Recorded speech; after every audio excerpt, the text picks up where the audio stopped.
Right. Recording in progress. Good evening. I'd like to call to order the March 28th meeting of the Portsmouth School Board.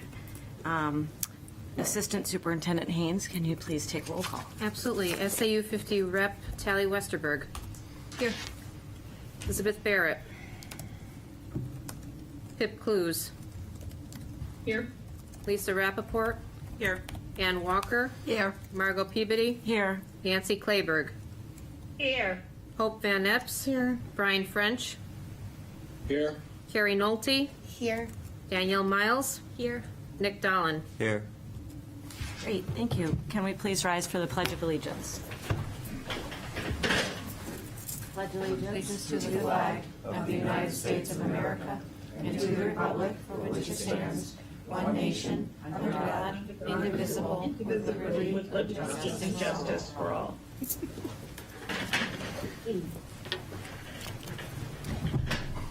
Okay, we will start with announcements and recognitions. I just want to recognize that I, as the vice chair, am filling in for Nancy Clayberg, who had hip replacement surgery yesterday and is miraculously on Zoom with us this evening. So we wish you well, Nancy, in your recovery, and we know we'll see you back here at the next meeting. Other announcements. Thank you. Everything's going well so far, so I'm very thankful. God is good. Always a positive attitude, Nancy. Anyone else with announcements and recognitions? Nick. So the high school this Thursday at 6 p.m. in the auditorium is holding a talent show. The senior class has been kind of organizing it, and it seems like it's all coming together pretty nicely. So we have a lot of acts. It'll be fun. Is there an admissions fee for that, or should people be prepared? I do not believe so. We're doing concessions.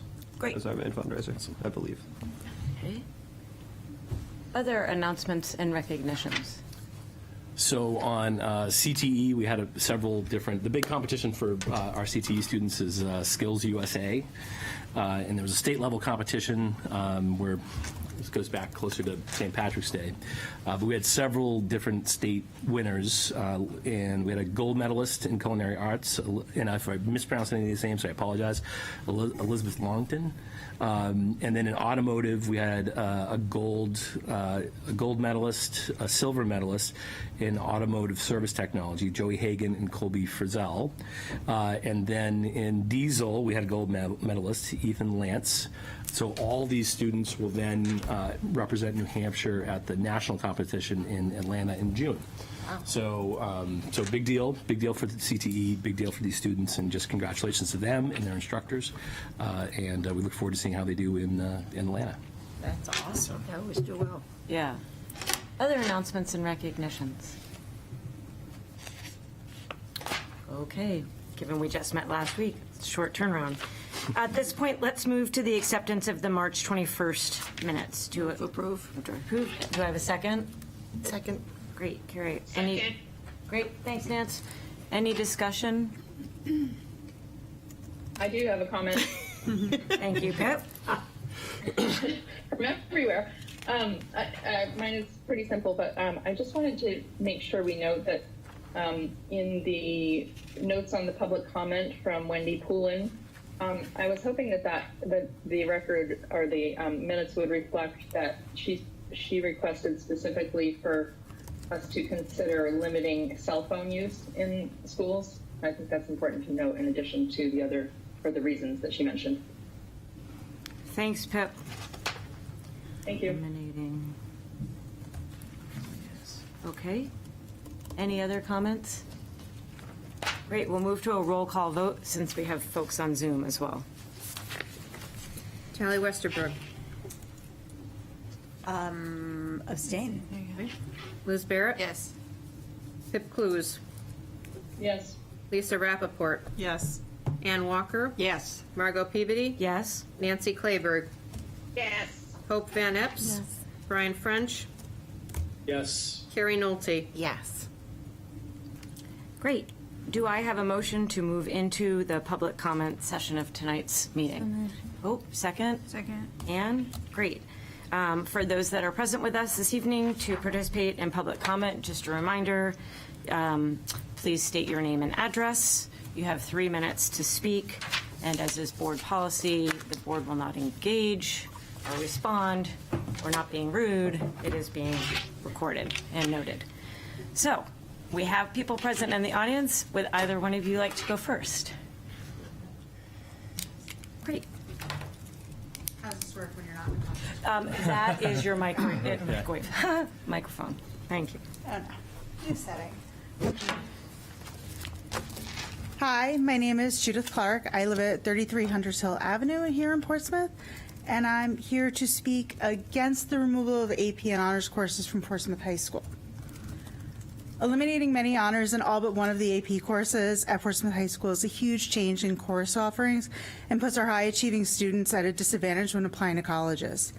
That this decision was also made without a clear rationale or community feedback is an indication that the administration may not know the Portsmouth community as well enough.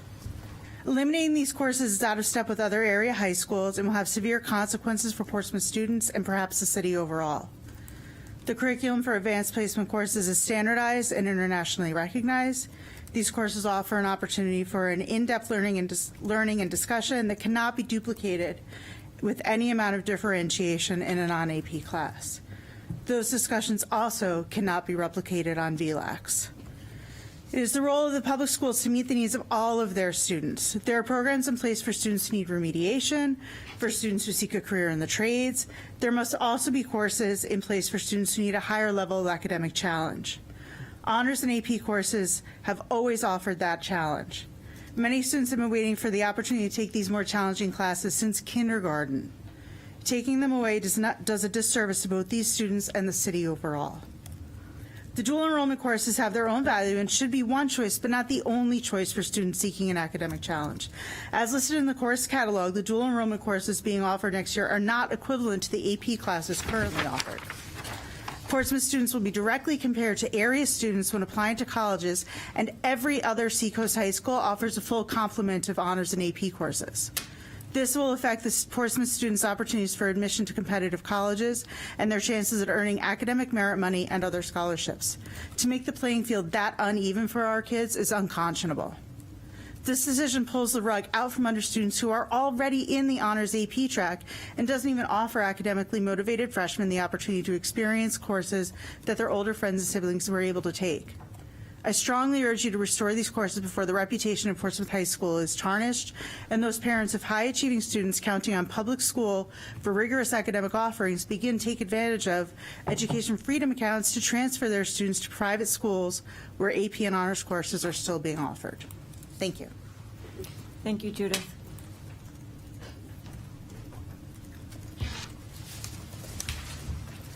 Hi, my name's Allison Berry-Amiss. I live at 27 Grove Street in Greenland, and I agree with everything that Judith said. I guess when I heard about this decision, my daughter's a freshman, so we're just kind of getting into the high school atmosphere and figuring things out. But it did seem to me that there was a general lack of awareness from any parent that I talked to about this decision, and I think it's a really substantial one. So I would hope that there's going to be some kind of discussion or communication more broadly than what I've seen so far. And that's with me kind of digging around and our middle school sending out information. And besides that, I think there's really kind of three areas that are of concern for me and for our family. One being, if these credits, if we're going to dual enrollment to improve equity, which I fully support, it seems from what I've seen in doing some research that these credits are transferable for colleges within the state of New Hampshire, but other schools may or may not accept these credits. With AP, it's similar. You have to test out, but I think there's an understood standard with AP classes, and that's a bit different than dual enrollment. So I just want to know of the last 2 years, what kids that are in the honors or AP classes went on to colleges outside of the state, would these transfer? Number two, I think, is the rigor of the class. Going into college, my assumption would be, hopefully my kids would be in the AP classes, and that's now not an option. And I want to make sure that they're being appropriately challenged within their high school career. And then three and final, just the perception for colleges when they're having students apply from Portsmouth without any AP classes and it's dual enrollment only, is that disadvantaging our kids that are in the highest levels of the programs that we offer. I have to think that if you had two equal students and one took all dual enrollment and one took all AP from Southern New Hampshire, that those students taking AP would have an advantage. And so those are the three areas that are of real concern to me. I feel like we may be increasing equity, but there's a cost to it where we're potentially disadvantaging some of our top learners. I would encourage the board or the school to look at some other alternative for a higher level class. I know the International Baccalaureate is used in some of the top high schools in New Hampshire. I would love to see that come to some kind of solution, not just we're substituting AP for dual enrollment. And I think we're losing something in doing that. Thank you. Thanks, Allison. Do we have anyone online for public comment? If you are online, joining us online, and you would like to make a public comment, please raise your hand.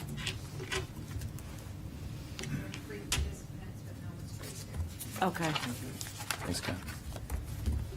I will take that to mean no one in our Zoom audience would like to join the public comment. So if anyone would like to make a motion to exit our public comment section, I will accept that.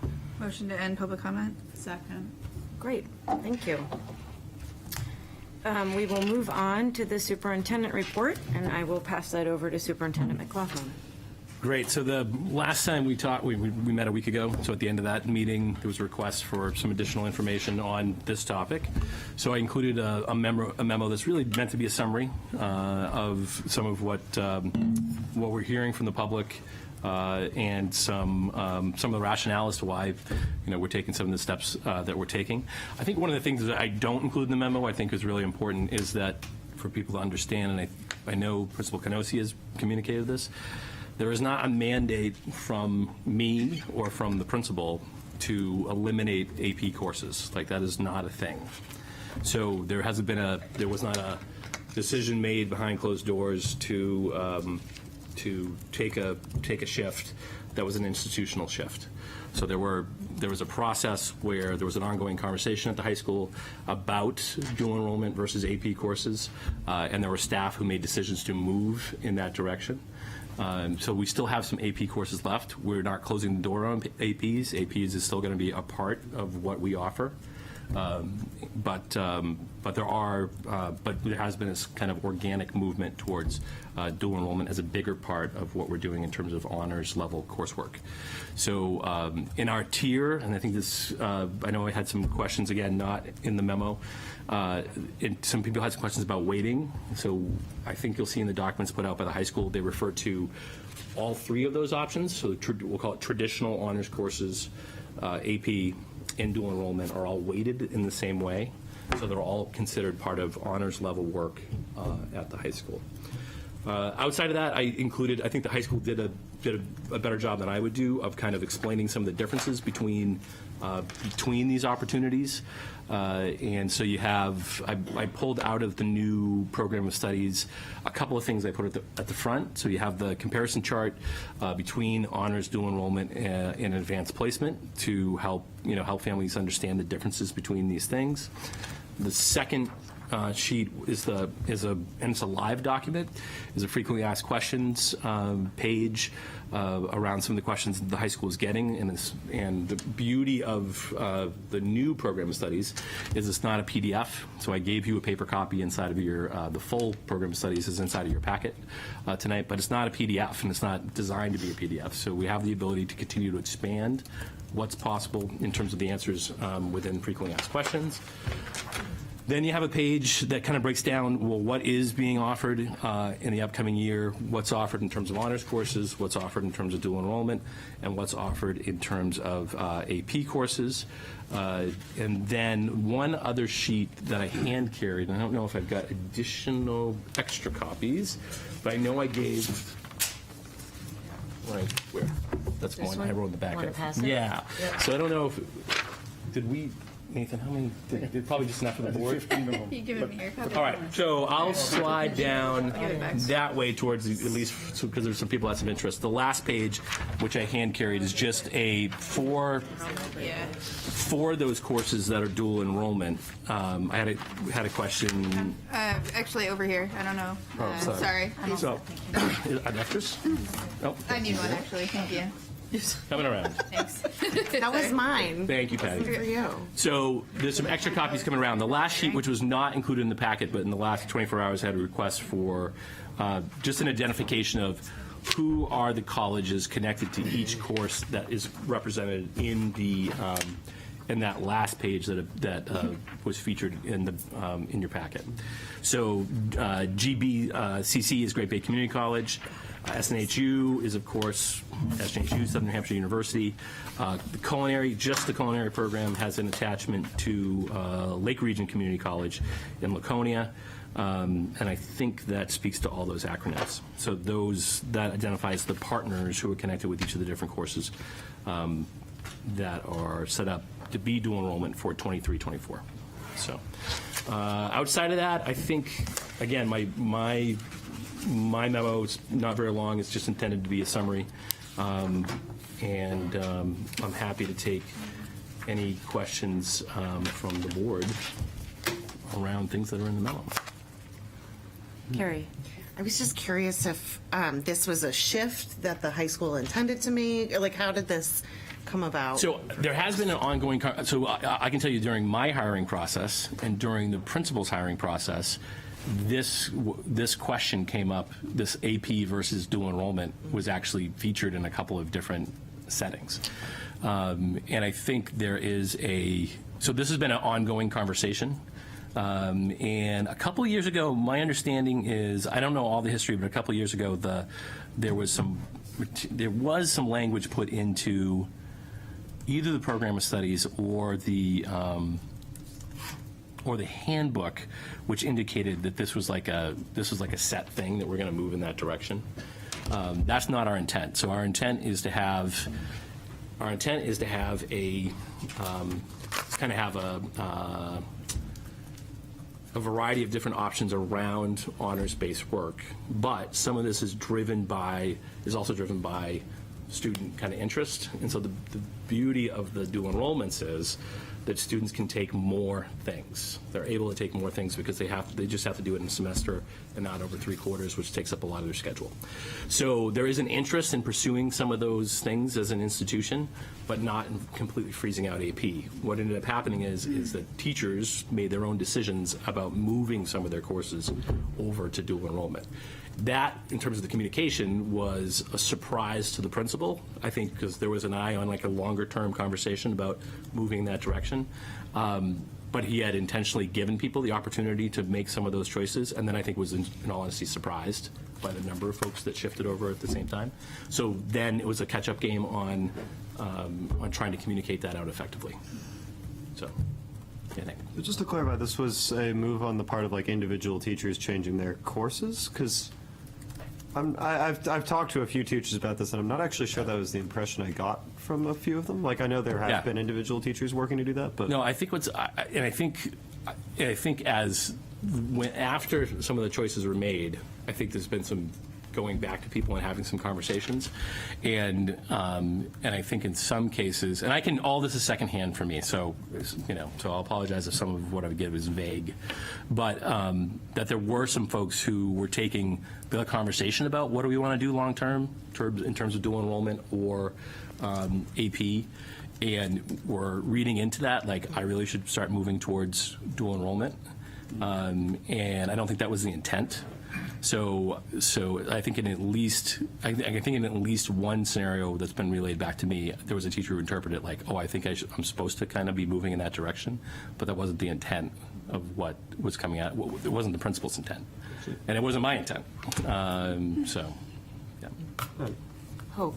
So I don't have a question, but can I speak to this? Sure. Because I've had a lot of parents come to me and ask opinions and such, and I am a parent myself, so I just want to give a little background for people that may listen to this later or that may be coming into the high school. I am a parent of 3 one alumni that did take AP before there were dual enrollment classes at Portsmouth High School. I have a junior, so I am living and breathing this in real time right now and have been part of the conversations with our principal. I attended the Parental Advisory Committee, the PAC, also what is their equivalent, the high school's equivalent of a PTA curriculum night, which I will just preface was put out there for people to say I didn't hear about it. It was well published.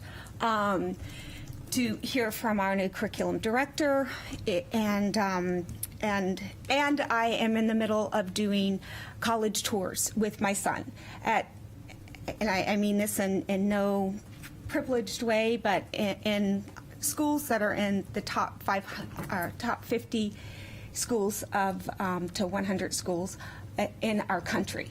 So we were just out west. We are not looking at only New England-based schools. We are not looking at Harvard. We are not looking at Princeton, and we are not looking at Yale. So I will just put that out there, or Stanford, for our parents that are looking at very traditionalized schools.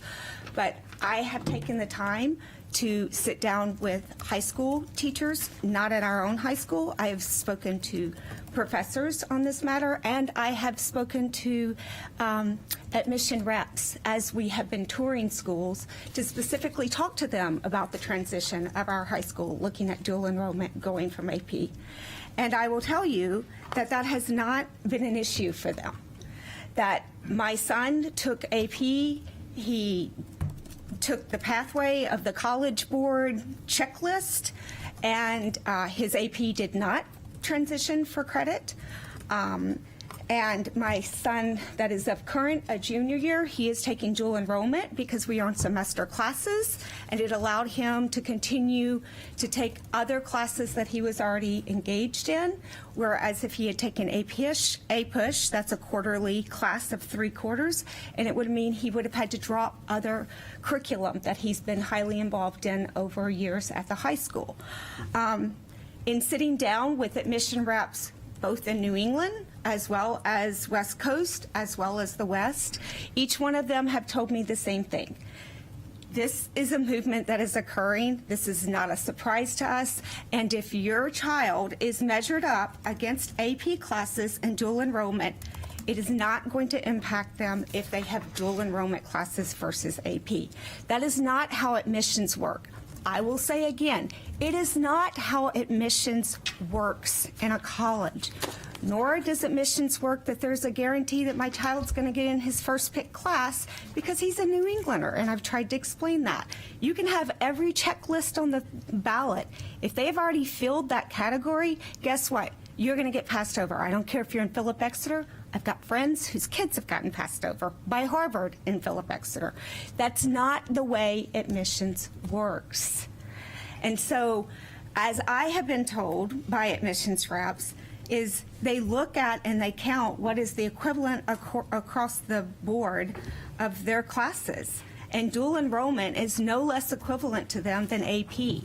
Dual enrollment is a higher statistical for actually getting credit than AP. AP is not an actual college level class. I do not say that with regards to denouncing in any way AP. My son got a very good education from his AP classes at PHS. He had strong assessments. He had deeper level conversations. He had, I think, higher level assessments than some of his other classes. I will say that that's exactly what my son is getting in his dual enrollment classes. I have not seen a shift in the quality because it's dual enrollment. I will also say that we, as parents, myself included, and my household, have been told for years around SAT standards that they're highly acclaimed and that's where we need to be. And now we have seen a huge shift, especially since the pandemic, that that's not important as once was. It's optional. And it's optional at very elite high-level colleges. It's not colleges that some people may say, oh, that's not really a high-level college anyway. It is optional. And we are seeing the same shift culturally in dual enrollment classes. I'm hearing this from professors, I'm hearing this from high school teachers, and I am hearing this from admission reps. So to me, it's not something that is a negative for us. It's something that the culture hasn't caught up. I've talked to a lot of parents about it, and I understand that a cultural shift brings fear, right? I mean, we've relied on College Board, we've relied on AP classes to be the gold standard. And the reality is, there's not a lot of standard around dual enrollment yet, but that doesn't mean that it won't be, because it is the new wave that's coming into colleges, whether people accept it or not. So do I think that it would be great if we could have everything? Sure, but that's not reality, and we are a semester-based class or school. I do think it opens up more inclusion for kids to be able to continue their classes that are on a semester-based class. And I do ask parents, before you just jump on, hey, this is what I'm used to, this is what I'm comfortable with, because I too was comfortable with it, to really pick up the phone and call and talk to admission reps.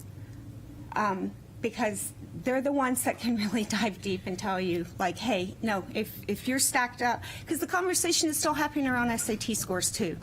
If my kid doesn't put in ICT because they can't afford to take the test, or they didn't like their test score, or this kid over here took the test 15 times to finally get to their score that they're happy of submitting, it's why they're doing away with it. It's not equitable. And again, I know there's a lot of prestigious elite schools, especially in New England and some Ivy Leagues, that have not caught up with that bandwagon, but it is the way things are moving. Regarding VLAX and communication, I will just say, I know that you offered up VLAX. I do not think VLAX is a standard for our students. I don't care if it's AP or anything else. I think we should really look at even VLAX being offered to our students. It is not high quality. And I do think that communication, while it's moving in the right direction and it's catching up to the problem here, this wasn't rolled out well. It wasn't something that parents were engaged in discussion. It wasn't something that we were informed about ahead of time. I would encourage people to come to the PAC meetings, because our principal did talk about it then. He did not talk about it to just confirm what Zach was saying as we're doing this, it's a transitional shift. I think it did come out the gate from teachers driving it, because they understand what's coming up on the pike of the wave of education.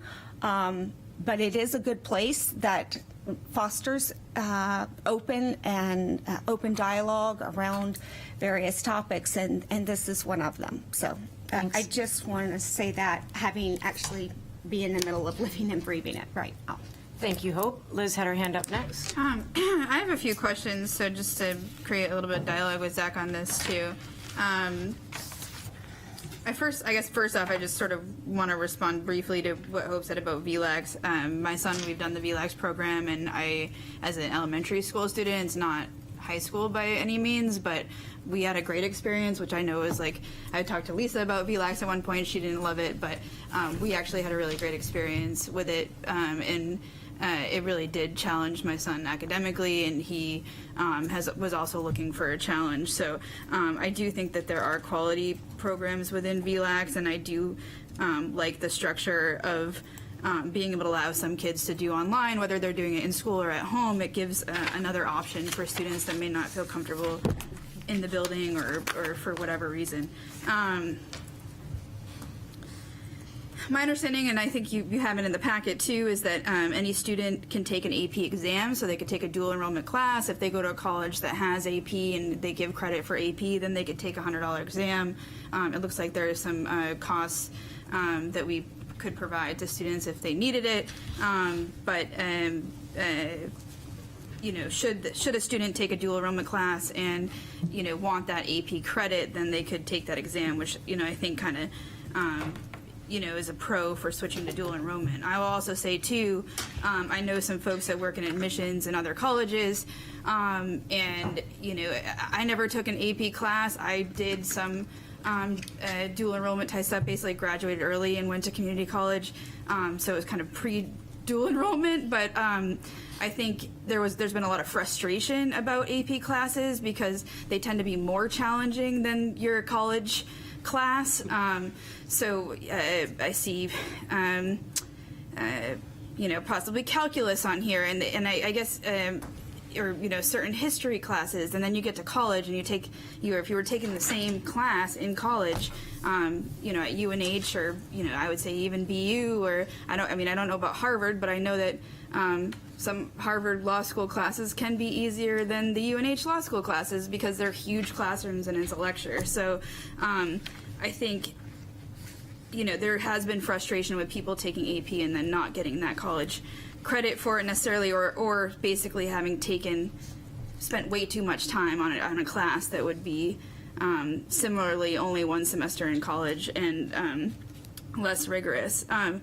With that said, though, I guess I do wonder how the students will be affected who are in these AP classes, because it does seem like they are multiple semester classes. So when there is a transition, if there's a kid that missed a semester or anything, I just want to be sure that it sounds like this transition's already sort of in place to some extent, or we're sort of moving, if not already offering some of these. So I guess, just want to be sure that those kids are able to complete, or, there's some sort of stoppage point with them in mind. Do you mean that the kids that choose to take an AP currently at Portsmouth High School, that they're not ruled out of a dual enrollment? Is that your clarification? No, I guess it's not clear. I guess it's just not clear to me. It seems like the AP classes are multiple semester classes, correct? So if we decide to not offer that class anymore, a semester and a half. So But in a single school year, they end in May usually. Right. Yeah. okay, so we're not going to be So I just want to be sure that it's not like quarters. there's not a kid that maybe like missed a semester or something, had a surgery or whatever, and they just need that one credit or any, I just want to be sure that they're able to sort of do that. And I guess, I'm looking at what you provided in the packet. I guess I wanted to understand better how many of these classes are on site at the high school, how many are off site, how many are online. Is there an opportunity to offer more classes online? Should we expand this? I also do worry, I guess, that you get into this issue similar to my law school experience where certain classes are concentrated, but then if you wanted to try something else, it's like then next thing you know, the whole class is spread, and so then the class you really want is not being offered because there's not enough enrollment, and so sometimes we have to sort of focus those concentrations. So I guess I was curious as far as how many are on site, how many are off site, and how many would be online at this point? Nick, I'm going to lean on you a little bit. Yeah. I mean, most of these are on site, right? For the dual enrollment? Yeah. Yes. I have not really encountered an online dual enrollment. I know there are like a couple that have like sort of a transition thing where you drive somewhere, but I think the vast majority and the ones that people actually take in large numbers, I think, are on site. In the high school. That is correct. Okay. That's true. And then, so I guess, I would want to understand and consider more options too, if there are the opportunity to have offsite or online credit in other classes that could be considered for dual enrollment. I'd like to learn more about that too for those type of offerings. Maybe there's certain electives and whatnot. I also wondered about the cost. There was in the packet it talked about costs. In comparison, obviously AP was $100 for the exam, but it wasn't clear exactly how much these dual enrollment classes are. So I don't know if it's just dependent on whether the teacher's in the building or, the cost is just incurred for out of the building. Are we paying, do we have any sort of, under memos of understanding or something with, Great Bay or UNH where those costs could be limited, and, are there budget considerations in sort of buying into these programs or the cost of these programs? So, Hope, I'm going to lean on you. So, can you talk to me about your experience as a parent and then dual enrollment and There are costs associated, so at all the schools that we are currently partnered with. I do know that my understanding in the communications, and Lisa, I don't know if you've seen this as well, is that if there is a cost factor for you that you're interested in taking a class and you're prohibited to take that because of cost, then you are directed to speak with our principal about that. Yeah, I The can opportunity speak to funds. that, but I'm going to wait my turn because there were a bunch of hands.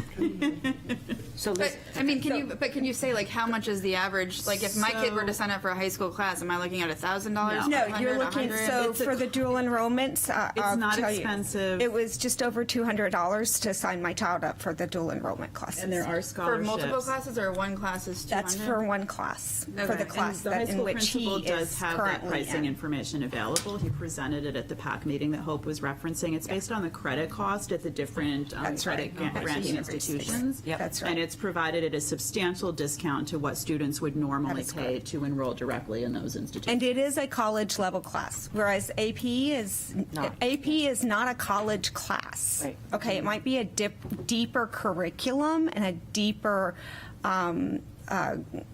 a deeper communication and conversations of the curriculum within the class, the way that it is structured than, say, a regular history class to APUSH. But it is not a college level class. The classes that these dual enrollments are, they are actual college classes, and students, if completed with particular grades, they will get credit for the class. Is that your understanding as well?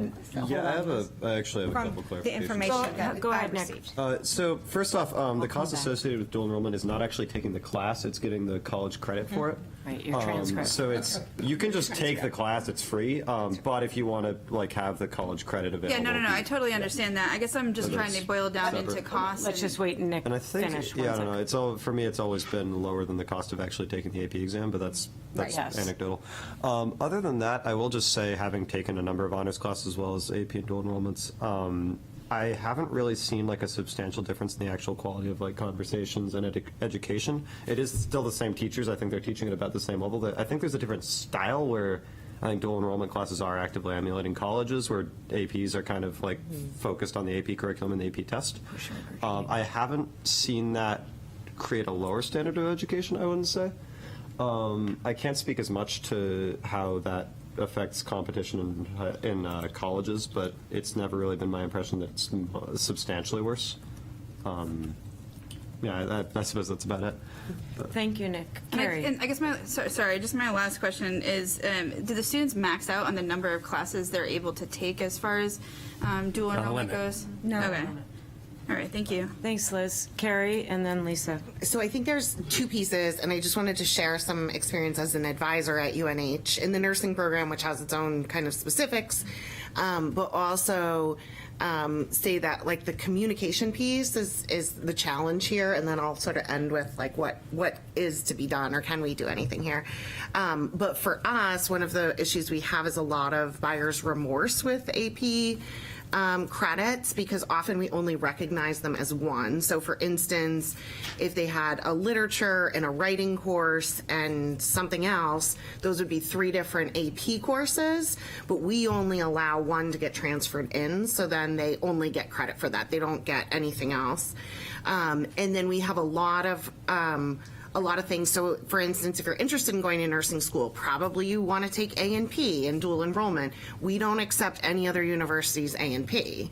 So it's actually better for our students that those that want to do nursing get through their stats and sales and marketing and all of these things. But there is so UNH has a transfer credit database, and it's shared with most New England colleges. I don't think it goes beyond that, but you can look up each specific class. But in general, community college courses, we take New York, Connecticut, New Jersey, and they all have their designation, and it's all part of this shared database. So I think that can help. But I think what I see is this being students hitting the ground running in more ways. Because if their scores don't meet a certain mark, et cetera, they can't come in. And then if it's required, if it's integral to their major, which is most often why they're taking the AP version of the class, it's absolutely not counted because they have to take it at their home institution. So, and then I think too, just because we've gotten communication as a board from members of the community, both positive, like this is a great change and don't do this is crazy. Where is this at? Is there more discussion?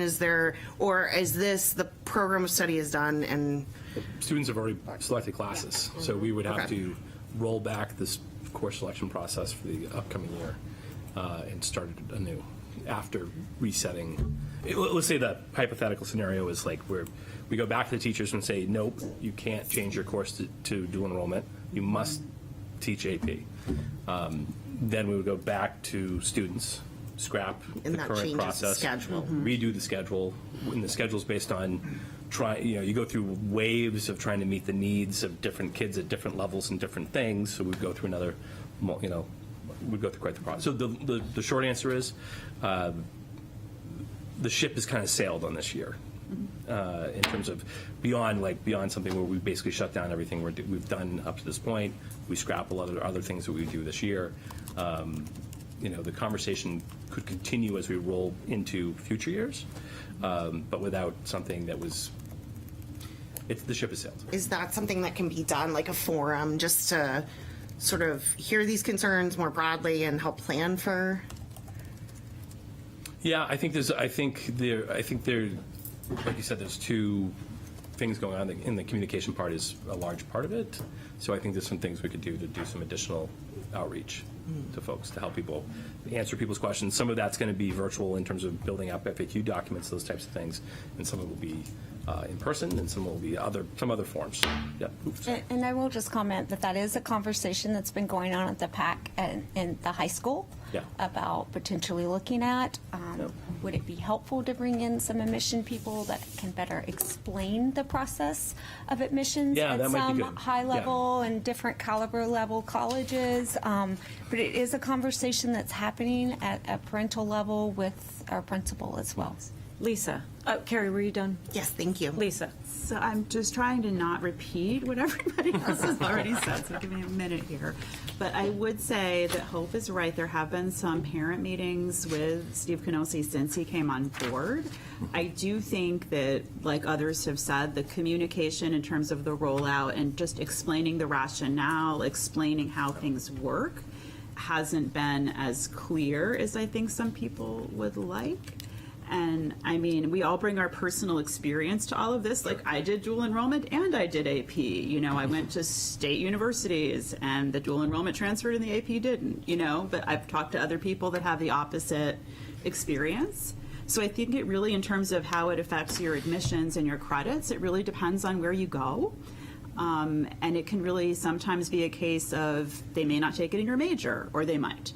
They might not give you credit, but they might let you start at a more advanced level. And that also has value if you're interested in studying something at a more high level and continuing to challenge yourself. So there's lots of pieces that you almost can't know until you know what school you're going to. And I mean, I think that if we have excellent teachers, how we label the class, I mean, from where I'm sitting, I don't know how much that matters. Whether we call it AP Spanish or dual enrollment Spanish, it's the same excellent teacher who's doing it, and the kids are still going to learn Spanish.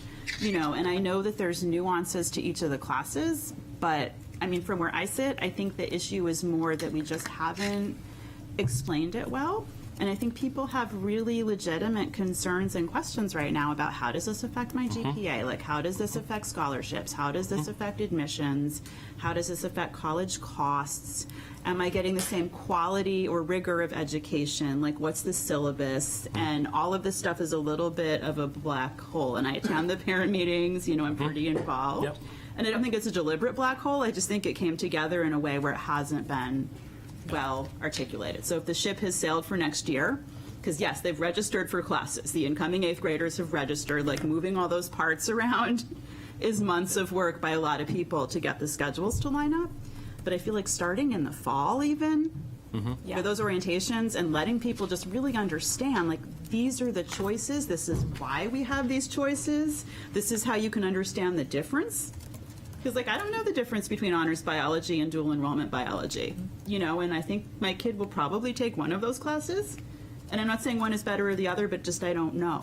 Right. And I would say, but not even waiting till the fall, right? Well, right, 'cause people wanna understand it. if I've been waiting, I've Right. had a plan for my child. Right. And my plan includes Yeah. AP courses and pushing my kids for the most rigorous opportunities Right. in order to get to, you know, have that be the plan. That was the path. That was what Yeah, my parents and did didn't for me. mean to kick it down you know, the road. And but no, I know you weren't. But I'm just Right. I just want to make sure for public sake, it's Yeah. like I just want to make sure the public hears that from me that we would start, you know, not start because it's been happening. That's right. It's just we would amplify what it is that we're doing in terms of communicating. And I don't think like some of the individual teachers really quite, And I would, you know, when we went to the open that's true, house too. and asked and we're like, so what does this mean for what I should register for next year? yeah. It's a little fuzzy. SAU 50. Thank you very much. I appreciate Dr. McLaughlin's bringing this to discussion tonight, and I think it is very much on the minds of parents. And I'm going to try to toe the line of being an SAU 50 representative and also being a mom and being somebody who has been a professional educator working in a school counseling department for more than 20 years. And, you know, I think that we all have high hopes for our kids, and we all are obviously very invested because we're all here and you guys sit in super long meetings a lot of nights, so thank you, and make really important decisions about the education for our kids. I think you know, with respect to all of the other opinions that have been shared, to me this is not about college credit, this is about admissions. Admissions is the focus of this conversation, not credit. And, you know, my understanding of equity is that you give everyone what they need. And anyone who knows me well knows that I have given more than 20 years of my life to providing equitable opportunities for kids who are under-resourced to get as far as they want in life, right? But in terms of giving everyone what they need, you also need to give the deepest and longest level of rigor to our highest achieving kids, because that's what they need to go to where they want to go. And so when you, and whether this is a movement that's happening, you know, I can appreciate that. But until college admissions outside of the state of New Hampshire say that they are as passionate about dual enrollment and they are as passionate about International Baccalaureate and they are as passionate about other things that have been part of this conversation, then I think it's worthy of pausing this conversation about AP and dual enrollment, because the colleges, AP is a nationally standardized understanding of things. And it is the most rigor that we are aware of, and this is no slight to the teachers. I mean, I have a freshman. I have nothing but wonderful things to say about every single teacher in that building that we've encountered. But when it comes to merit aid, when it comes to admissions in an environment in college admissions where, yes, there's test optional, right? And so the first thing they look at after that test optional is AP Calc, because AP Calc is the defining benchmark for the selective colleges that you know, kids are trying to get into. When we think about the increased application rates, right? Northeastern had a 6% acceptance rate this year, and they look to APs. That's what the college admissions looks for. That is what my experience has been for more than 20 years of sending kids off to colleges. And granted, I'm not a school counselor, not a college counselor. I'm a social worker, but I've, you know, worked right with them for a long time. And I think that, you know, I understand that it is too far down the line. The ship has sailed, right? And God bless those school counselors who are the ones who are having to roll out this information to parents who haven't heard, whose kids are coming home and saying, well, I can't sign up for AP classes because they're just having me do this dual enrollment thing. And parents are hearing that for the first time from their children who have gone to their school counseling meeting for course selection. And so I think the last thing that I would say is, in reading this entire board packet, my understanding is that in your strategic communications plan, the number 2 bullet item is building trusting relationships with all district stakeholders. SAU 50 is a significant stakeholder. And the only reason I know about this is because we discussed it in area advisory, right? So all the SAU 50 who have parents who have kids who are younger than 9th grade, who haven't had those opportunities to hear it at the curriculum council, which, I mean, I feel like I read every single parent square, and I didn't hear if there was an agenda that said we're discussing AP and dual enrollment. I missed it, even though I read all those, right? I think the rollout of this conversation has actually engendered some distrust, and I think that is something that the new administration is going to have to really work on repairing.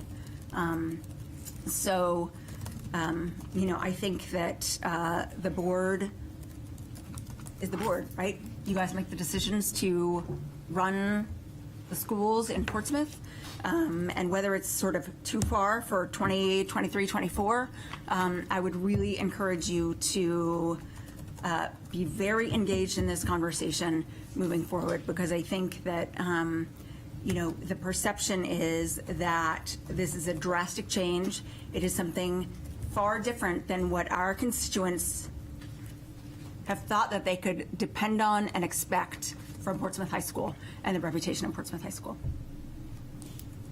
Thank you. I'm going to ask that we keep it to one question, because it is time that we need to, and I would like to make some comments, but I might pass on that, because we do need to continue to move on with time. But Liz, go ahead. I had a comment and a question. A comment, I just wanted to say to Carrie's point about the database. When I went to UNH, I took classes in college prior to my time at UNH, and I was able to take my syllabus to UNH, and the department would recognize the class. So as far as transferring credit, that's always an option. I would also say that admissions is changing in every level, so not just bachelorette programs, master's programs, law school programs. It's changing across the board. So I think it's imperative that we continue this conversation and stay on top of it, and try to be the most progressive in understanding and making changes and being open to changes. I'd like to know from Zach, I briefly looked it up, but what is your understanding about the International Baccalaureate? I don't think we've ever offered anything like that. It seems similar to AP with credentialing type. I'm just saying AP in that it's some like a international program sort of accredits it, and as far as the process of it. But I guess I was curious. So I'll go really briefly, and I think Margot can probably tell you more. So I can just, in terms of IB, my understanding of IB is it's held in even higher regard than AP. And so my personal experience with International Baccalaureate was around American international schools when I was teaching in China and Africa, and that most of those schools would have IB programs, which were very specific, and then highly regarded, and students had the ability to come back to the States if their families were, if you're an expat family and you were at an American international school. I don't know. I know when I was in Vermont that the supervisory union that's most closely the core community in it, there's several communities that are part of it, but Middlebury was the core community. They had made a move over a 5-year period of time to do a lot of their junior senior courses IB, and that was a big lift, and they got a lot of kudos for doing that. The only conversations I've had in New Hampshire is I understand that Bedford has a combination of, they offer AP, they offer honors, they offer some IB. It's a mixed bag of stuff. They're not strictly exclusively IB situation. There might be others, but I'm still getting to know the state. So, and you can probably speak with more authority to IB than I can. So yeah, I teach a lot of IB and I teach a lot of AP, and the IB is far more rigorous, far more modern. The training to get certified to teach IB is much more difficult, and so a lot of schools don't offer it because the teachers haven't had the training. It's really difficult to find, and I think from talking to people that were involved when Bedford started their high school, their vision was it was going to be the first school in the state that was going to lead with IB because it was modern and it was well recognized, and they couldn't get the staff to support it and drive it forward. And I think that's true. The majority of my IB students are still all international kids, other than a few on the West Coast. But in terms of rigor, far more rigorous than the AP. As far as the AP, I've been involved in the AP curriculum for 20 years, and each year the number of schools that offer it is dwindling substantially. But the private schools did away with it a long time ago, and that actually had to do with because the College Board mandates how many teaching hours you have to offer the class in order to offer it as credit. And because the private schools aren't held to the same number of teaching days and the classes are shorter, many weren't meeting the number of hours. So that's why they did away with it a long time ago and made a shift for a different curriculum. And then post-COVID, a lot of the public schools, both in our best districts, zip code-wise in the country, and in our most challenged, have shifted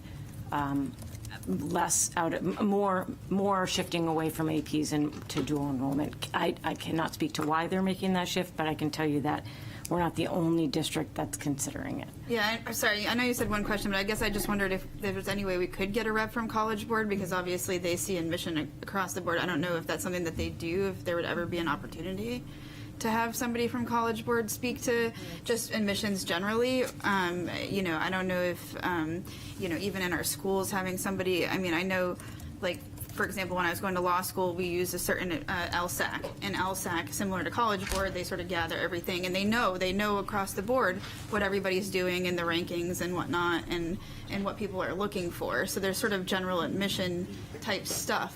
The only thing I would answered. just to answer that, the College Board is a private business. They are not on any college admissions team. Those are two very separate entities. So I want to make sure we're No, I totally accurate understand in our that, but I think facts. that entity do colleges sort of run applications through College Board or similar? No, it's directly to the college. Right. I guess I just wondered, when you take like your SAT, the essay in College Board runs it. They give you the option of, do you want to send your SAT to the college? Yeah, but as far as like for a fee. and, like, but I have a feeling they sort of would understand like admissions or like what everybody's doing globally, or any sort of like report that comes out. I guess I just wondered, how do we best gather information that about what schools are doing from the top 50? I think that was part of what I was going to. Yeah. So I'm going to transition Carrie, then Nick, and Lisa, and then we're going to wrap it up. So I think I'm not involved with admissions at UNH, but I was at Northeastern when I was doing my PhD and was a whatever scholar of some sort. And so they don't use AP courses at all at least there. And part of it is that it's not one of the ranking criteria. And so if you look at that, it's the class ranking, the class success, and it's those criteria are there. But I think to the point is that needs to be vetted by the school, and communication needs to go back. So it's not for me to say, here's this one little example, but how can we make sure with some admissions folks that's there? And then what I forgot to say before was, to Nick's point, the function of dual enrollment being more college level, that was exactly the conversation that we had in our nursing department about not accepting A&P, because it was rote memorization, in our opinion, that they were getting, and we needed application. And so the dual enrollment and the community college stuff we do accept for AP1, and so I just thought that might be helpful. Could you, just in terms of people listening at home, just to differentiate an AP course and A&P? Anatomy and physiology. Okay. Just I'm with you. So this was a while ago, but our impression was that students who had done AP anatomy and physiology, they could remember a gazillion more bones and muscles and things, but that at some point does not become important to nursing and medicine, because it's more about the functions of things and how. Does that help? Is that I just want someone could hear. So we do accept like Great Bay Community College A&P for their A&P 1. They still have to take 2, so we make sure they're vetted in that college process. Again, I'm just one person, and the bigger question is the communication and admissions across the board for our students. Nick? Yeah, just to quickly address the bringing over somebody to talk about it. I think I would have to guess that admission reps are from like colleges are probably the best source of information. I think College Board has been pretty widely criticized for their business practices. So regardless of the quality of their courses, I would really question the merits of having a College Board representative speak to that. They're selling us the test. Lisa? Was that it, Nick? Sorry. Yes. Thank you. Lisa? This is absolutely. So I think just to sort of like encapsulate everything, I think what we're hearing is we really need some forum for people to be able to ask these questions or get some sort of broad answers about the rationale. And I do think that the one piece that I want to circle back to is there for the people who do want to take the AP test, they do want to know what their option is beyond just VLAX. And, you know, I understand if that's a personal choice for a student or a family that this is a test that they still want to pursue even if it's not offered, but it would seem like there should be some way if they're taking the most rigorous course that we offer in calculus and they want to take that AP exam to have some type of And the test is available. No, How do you of do course that? the test, Right. right. No, it's Right. available. So just so people know. Just but so that it's like- people know sort of practically how would this work, because I think just tossing it out there as, oh yeah, you can just go sign up for the test is not quite the same thing as giving them that support. And I think that the communication, while there's bits and pieces everywhere that touch on a lot of these things, I don't think it's been synthesized in a clear way where it's easy to access and find and understand. So whatever we can do to kind of, beyond just the fact sheets, be like, okay, practically, this is how it compares on cost. These are the things we know. These are the things we don't know about how colleges will look at it at this point. This is how we're going to try to find out more about it over the next year. This is what you do if you have a junior or sophomore and you are planning on taking these classes and now they're not here. Because I think there's just a lot of stuff that people are kind of urgently worried about.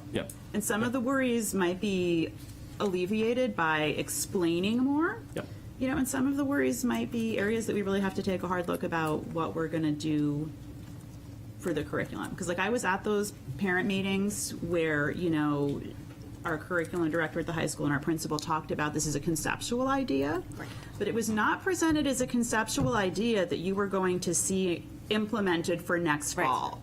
So even though they were sort of philosophically like, yeah, these are issues that we're debating and having reasonable discussions about, these are things in education that are bubbling up that we need to take a hard look at, it wasn't presented to parents even in that context as next year, go. And so I feel like there's a little bit of people just want to understand.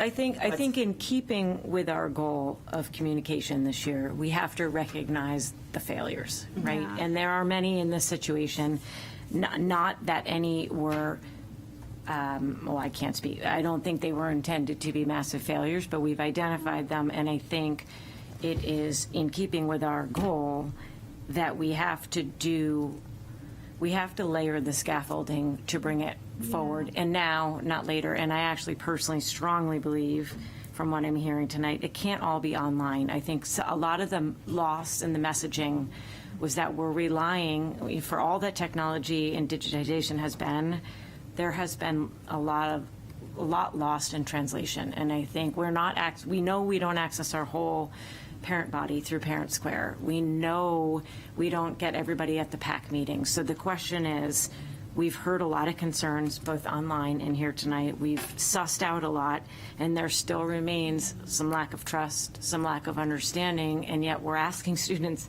this week to turn their schedules in. It feels like That's already done. But it They're feels solidified. like we have an onus as a board committed to this goal to make a large stride in improving the communication around this issue. And I would agree. multiple ways. I would agree, and I want to make sure. I think failure is a really strong word for the high school. So because I do feel, because I do feel like, because the type of stuff, like the things that I included that the high school produced, you wouldn't have seen those a year ago. These are things that wouldn't. But they They have were been. produced this week.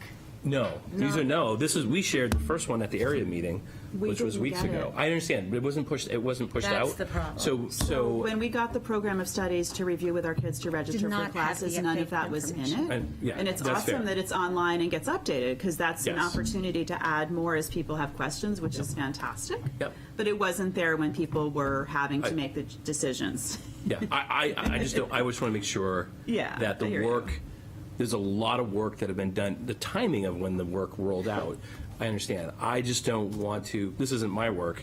I think some of this is very good work.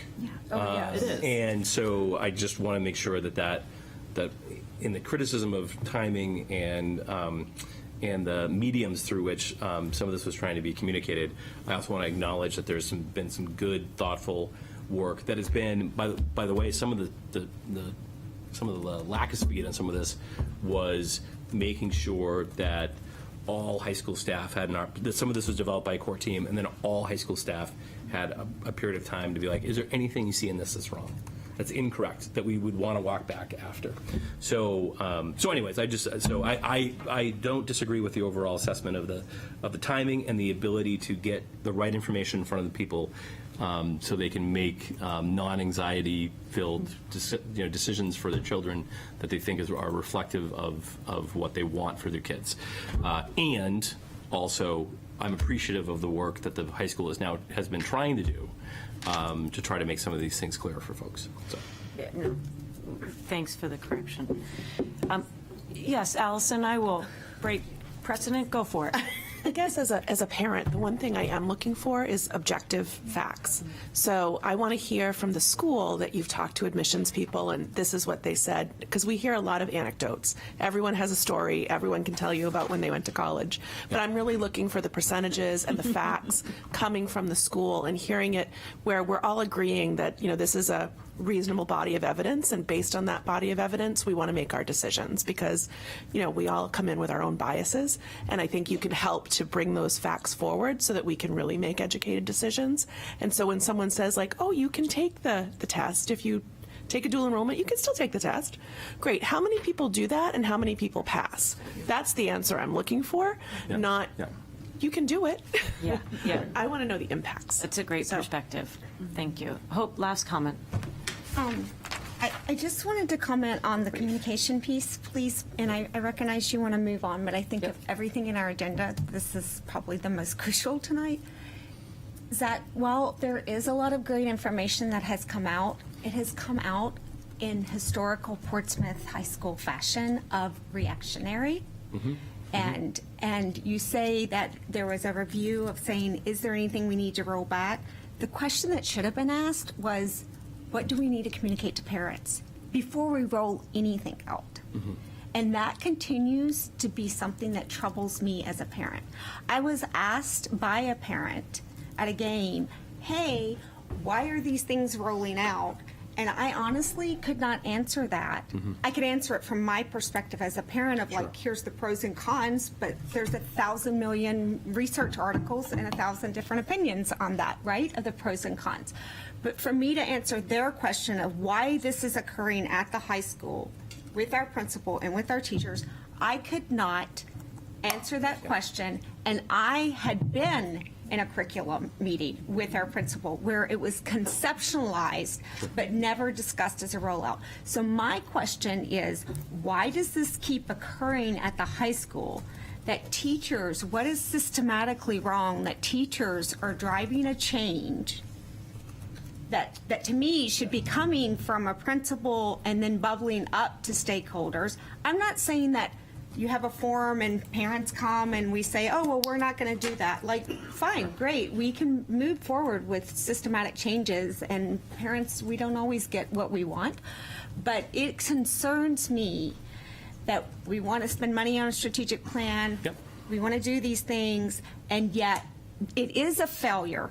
It is a failure from a communication standpoint that we continue to have reactionary conversations at a board level instead of bringing this forth in the superintendent report and saying, here's something that's conceptually being discussed. We would welcome the input of our community. We would welcome the input of our board on the gold level. Like, how can this continue happening? And what is going to change to course correct that? Because it is losing trust, and you can't expect people to engage in strategic planning if they don't trust that they are a valued part of the community to be included in the engagement of conversation. Yeah, and I think- this is it's a substantial change, right? It's not like you can't have teachers saying, well, I'm going to wake up and change the time of school, and that's not going to be a discussion with the principal. Like, just systematically.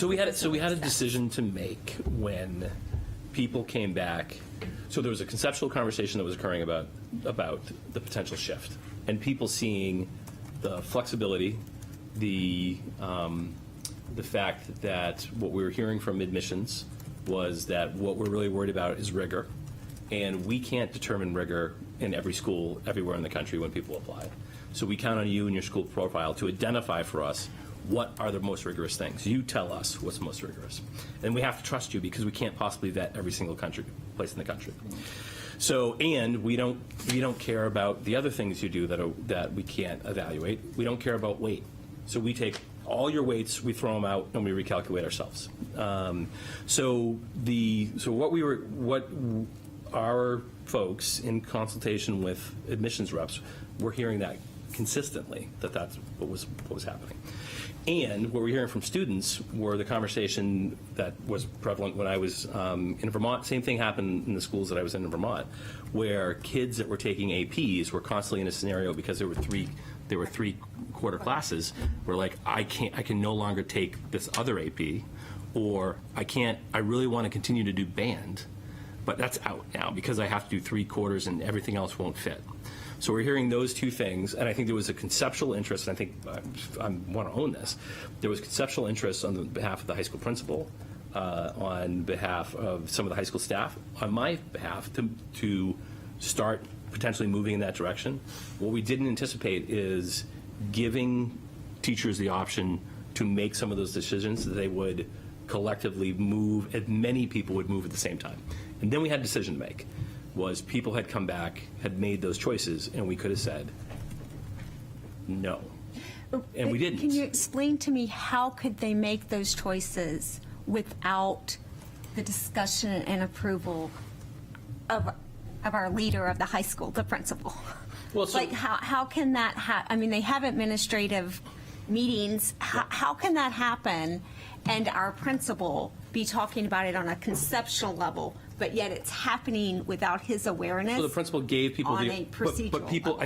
I think it's fair to say the principal gave the green light. The green light for people to make that choice. So it's not. Okay. So it's not like the principal's not involved at all in any value judgments whatsoever, and people are just going rogue.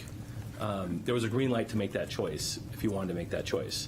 And I think what was anticipated was you might have a few people make that choice, and then when it came in, a lot of people made that. A lot of teachers made that choice, more than I think high school administration anticipated. And at that point, there was a choice to make, having said, we're going to give you this choice because we think these are equivalent options and in many ways better for students because of the flexibility and portability. But are we going to now say, whoops, too many of you went in that direction that we think we might be going anyways, and now we're going to selectively tell some of you can't. And the decision was to not do that. And knowing that now there's a scramble on communication that's going to have to happen. So the decision was, the choice was, are we going to stop this movement that I think we had green lighted with some teacher, some professional empowerment of teachers, or are we going to be like, well, okay, this is happening faster than we thought, but we still ultimately think it's the right thing. So now, are we going to go with that, or are we going to roll it back? And the decision we made was, it's happening faster than we thought, but we're going to go with it, and now we're going to have to scramble on communication. So while I can appreciate that we want to empower teachers, yep. Is this how we're going to move forward at the high school procedurally, of allowing the empowerment of that discussion to occur absent of stakeholders, of students and parents? That's a great, and it's a fair question. I thought we were doing one question a person. No, I think it's a fair question about how you make some of those choices, and how I think that's fair. And I don't think you said before, the example you gave was like teachers aren't going to. We're not going to have a survey like, do you want us to open at 10 a.m. next year, right? So I think that some of this freedom was within was within certain guardrails. And the outcome, like I said, was faster than what we anticipated, but it wasn't complete freedom. There were guardrails, and people had some selective choice about what to do, but they were within parameters that we had green-lighted. So the principal was involved, but it wasn't involved in each individual choice about a transfer of a class. Now, if any of this, by the way, I think, having Steve come in to answer people's questions about process, I think would be valuable, because there might be parts where he's like, well, Zach was 92% correct, but there's a couple of these other little pieces that you need to know. So that might be a valuable conversation just in terms of process and about what's the vision for programmatic change at the high school, and how do you balance the empowerment of staff and the voice of other stakeholders at the same time. I think that's a fair question. It's a good conversation to have. Thank you. I'd just like to see us get out of a reactionary communication mode I at agree. the high school. I agree. It feels like at the high school, maybe what we need to consider is a focus group that has students, parents, faculty, that when a massive change is coming out, we run it through them first to identify, because I think though we were aware that the program of studies was going out and we were aware that it was going to be different, there wasn't a front page that said, here's a new program of studies and P.S. want to alert you. And we need to own that. And I hear very loud and clear that I think this need for objectivity is important, and clearness. And I just ask that we put our think hats on and figure out how can we operationalize a plan for creating some clearness around these changes that meets the need. On that note, I would propose that we move forward on to, we're still under the superintendent report, Zach, so Dr. McLaughlin, so if there's anything else you would like to add to the report, otherwise I will turn it over to our good friend Nathan. I think you're okay. Yep. Great. Nathan, take it away with our financial report, please. In the packet, you saw a financial report that's different this month. I have told you for a couple of months running that Andrew, our new accountant, was working with me, and we were reflecting the transition of negotiating pool dollars coming from the city and being applied against salary accounts throughout the budget. So I think what you see now under the first half of the first page is reflective of that. You'll still see some minor variances anticipated in the area of admin. We did some hiring, and degree stipends and the like were different than what had been budgeted based on the current staff. In the area of monitors, we gave some raises to the $10.50 an hour people. I think they were doing lunchroom work, and so there's some overruns that we'll see there, but they'll be minor. The biggest thing is substitutes, and we knew that we were starting to see costs going over in subs. Beyond that, I guess I would just say to you, you'll see some changes in the budget outside of that, but I continue to echo what was taught to me by Mr. Bartlett, that a lot of this is timing, the way this financial report works. So there are no real big surprises there at this point from what we've been looking at. Ask if you have any questions. Can I ask, you mentioned in the memo that the out-of-district tuition is spending faster. Is it just spending faster, but that the total budgeted seems to be on track? It looks like we may creep a little over, but I don't think it's going to be a dramatic number this year. Okay. Yep. And then the other thing I didn't see, or maybe I missed it in the memo, is the athletics. That's a timing issue. That's a timing issue. I think that Athletic Director Kozkowski's not here tonight, but he wished he would be. But I think he would tell you that he's tense because he's had some things that came back more expensive, but I don't think they're in crisis. I just think he made some decisions earlier in the year that uniform replacements and the like, and so the numbers are running ahead of schedule. Okay. But he's still $85,000 shy of the budget. So there's still wiggle room. There's still wiggle room. I think we're going to be okay. It's just the monthly. Okay. I think you said in the past they tend to front load. Athletics tends to be front loaded. Right. Okay. So I mean, I think there's not to echo too much about needing ice time, but some of the costs for things like ice rentals have risen on him a bit, and we had tried to make some budget adjustments, but I don't think we kept up with some of the pace of those changes that they've realized. Gotcha. Any other questions? Liz? I might have missed it in what you said, but I just as far as the Medicaid reimbursement, is there a reason why that's? That's a good thing. Well, no, it looks like it's cut in half. No, no, it's increased. Right, you flip, Okay, just yeah. seemed like You're actually, glazing over it. you're running ahead of schedule, and because that's a revenue, the Yeah. red ink looks good Okay. with revenue, yep. Okay, got it. Thank you. Thank you. Did you want to Keep right on going. summarize it? Yeah, go right on into that CIP memo. So I don't want to belabor this, but I also want to open up and make sure that I give you as much update as I can. In the area of capital projects, there's a lot going on, and I thought, I gave you this a couple, 3 or 4 months back maybe, but I thought it would be good to remind. Tonight we'll talk in another moment about the turf replacement at the high school, but this summer, in addition to replacing the carpet on the artificial field, the artificial turf field at the high school, we're looking at paving replacement at the entire Dondero campus. We're looking at roof replacement, repair and replacement, both on portions of New Franklin and over the CTE Center at the high school. We're moving forward upgrading radios, emergency communications, as we continue to push to have more outdoor time and outdoor spaces. One of the things that we identified coming out of the pandemic was a need to be able to communicate throughout the building and in the area around the building. The others that I've just described are CIP-funded programs that have already been through the gauntlet of approval. This emergency communication we think we can do with ESSER funds. It certainly aligns with the litmus test that the state has given us. Tennis courts will start sometime this summer and fall, and we expect to have those ready for spring of '24. They will have been without for a couple of seasons, so we're really hopeful that we can keep that on target. And then we're working on recommissioning at the high school, which is all about assessing 20-year-old systems to make sure that upgrades that need to happen, things that need to be replaced, become part of our capital planning so that they aren't surprises. And then if I skip the next one and speak to the fact that we've done the transition, if you will, in terms of funding. We anticipate using ESSER funds to work on windows at Little Harbor and Dondero. At Dondero, they're actually going to see replacement of all the exterior windows and doors, I think, as well as a part of that process.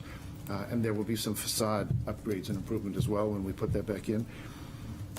If I go back then to Lister, let me take just a couple of minutes and update you about the fit-out of the fit-out renovation of space at Community Campus for Lister. We met again today. We continue to have a really great experience working with JSA Design, the architect firm here, architect engineers that are working with us here from Portsmouth. We have a plan, and we'll bring you an update shortly. But we've moved from the conceptual schematic design into what's a developmental design right now, and we have launched an RFQ, request for qualifications, that was received yesterday. We have 7 different firms that we're looking at and we'll review later this week and first of next, essentially to look for those that we feel are most qualified based on materials and references.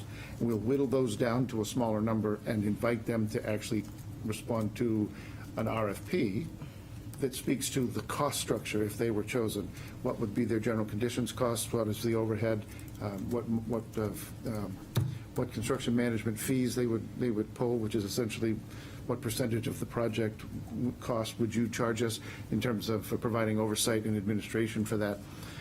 And when we have that construction management partner, they will then join us and JSA and continue to move toward buildable documents, and they'll put together a guaranteed maximum price from that. And we'll seek somewhere in this process with that information to go back to the school, to the city council, and we'll ask them then for bonding authority for the full project cost.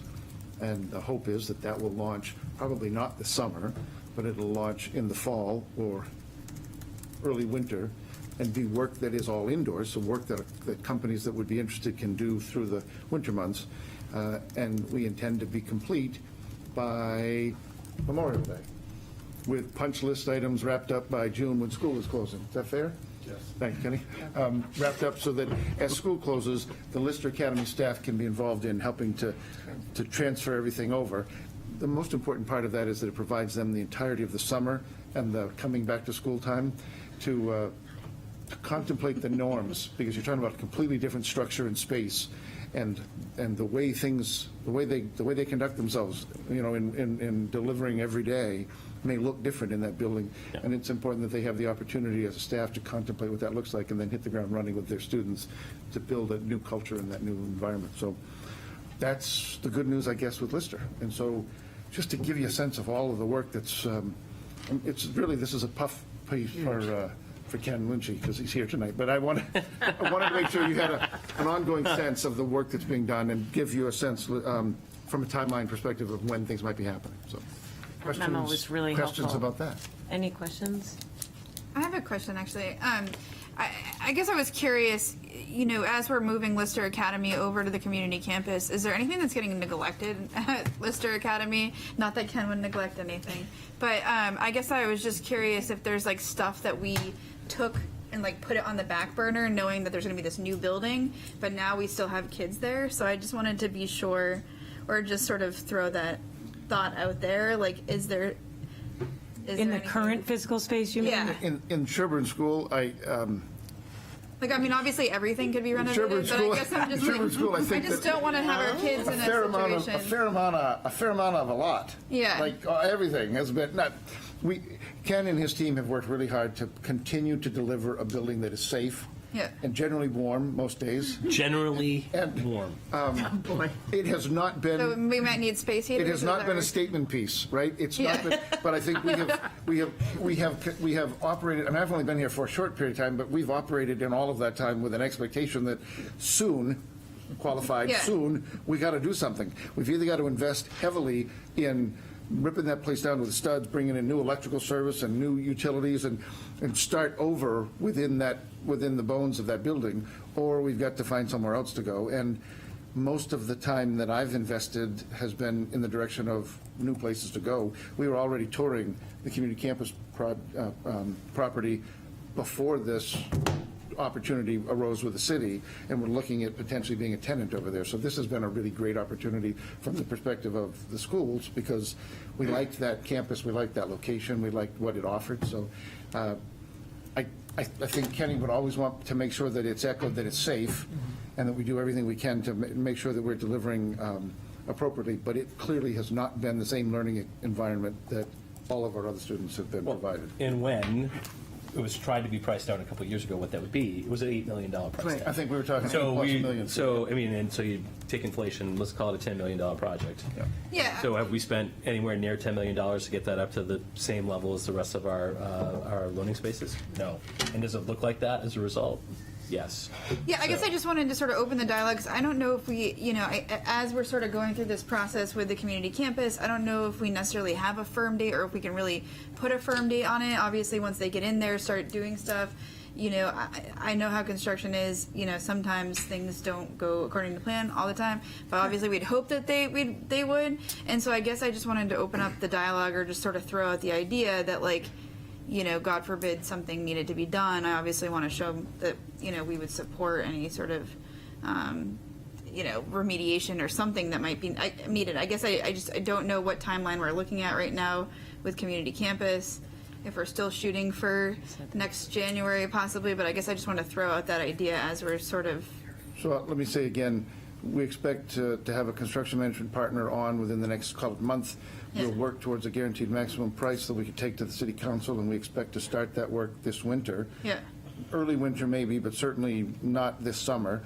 And it should be done by Memorial Day, with a punch list to be completed by the time school ends in the second week of June, so that they can be moving in the summer or in June of '24, and they'll be there for school to start in the fall. Just to clarify, Nathan, the timeline you just mentioned, is specifically in the RFP? Or just that's what we'd be looking for in the proposal we would accept? No, I mean, that's in a proposal that we would accept. I mean, that's the timeline we've laid out, partly because we don't want to continue to occupy a building that we're not taking some of those corrective actions with as they arise. Put new roof on it half a dozen years ago. We've done new roofs, we've done new boiler plant. We still do our state inspections. Yeah, so it's Marshall Health Department. So we make sure that we are still maintaining a level of building, knowing that where we're going to be moving out. So one of the prerequisites for any of the bidding firms is their ability to deliver on a timeline that would bring us to that. So we've moved away from the idea of moving in January. again, because to have been through an entire semester with the norms that are driven by the space that they're in and having to shift that into a brand-new space without any real transition opportunity sounded like a lift. Not only that, there's a lot to lift as well. So either way, it works better to give the staff time and the students time. We even had some of the students who voiced, not all of them, we didn't survey, but there were some vocal folks who said, just let me finish this year. I don't be moving in the mid-year. And I think the staff was on board with that too. This gives them a chance to look at it very proactively to make sure that they come in with all the newness that comes with a space like that. Okay, thank you. Danielle, you want to?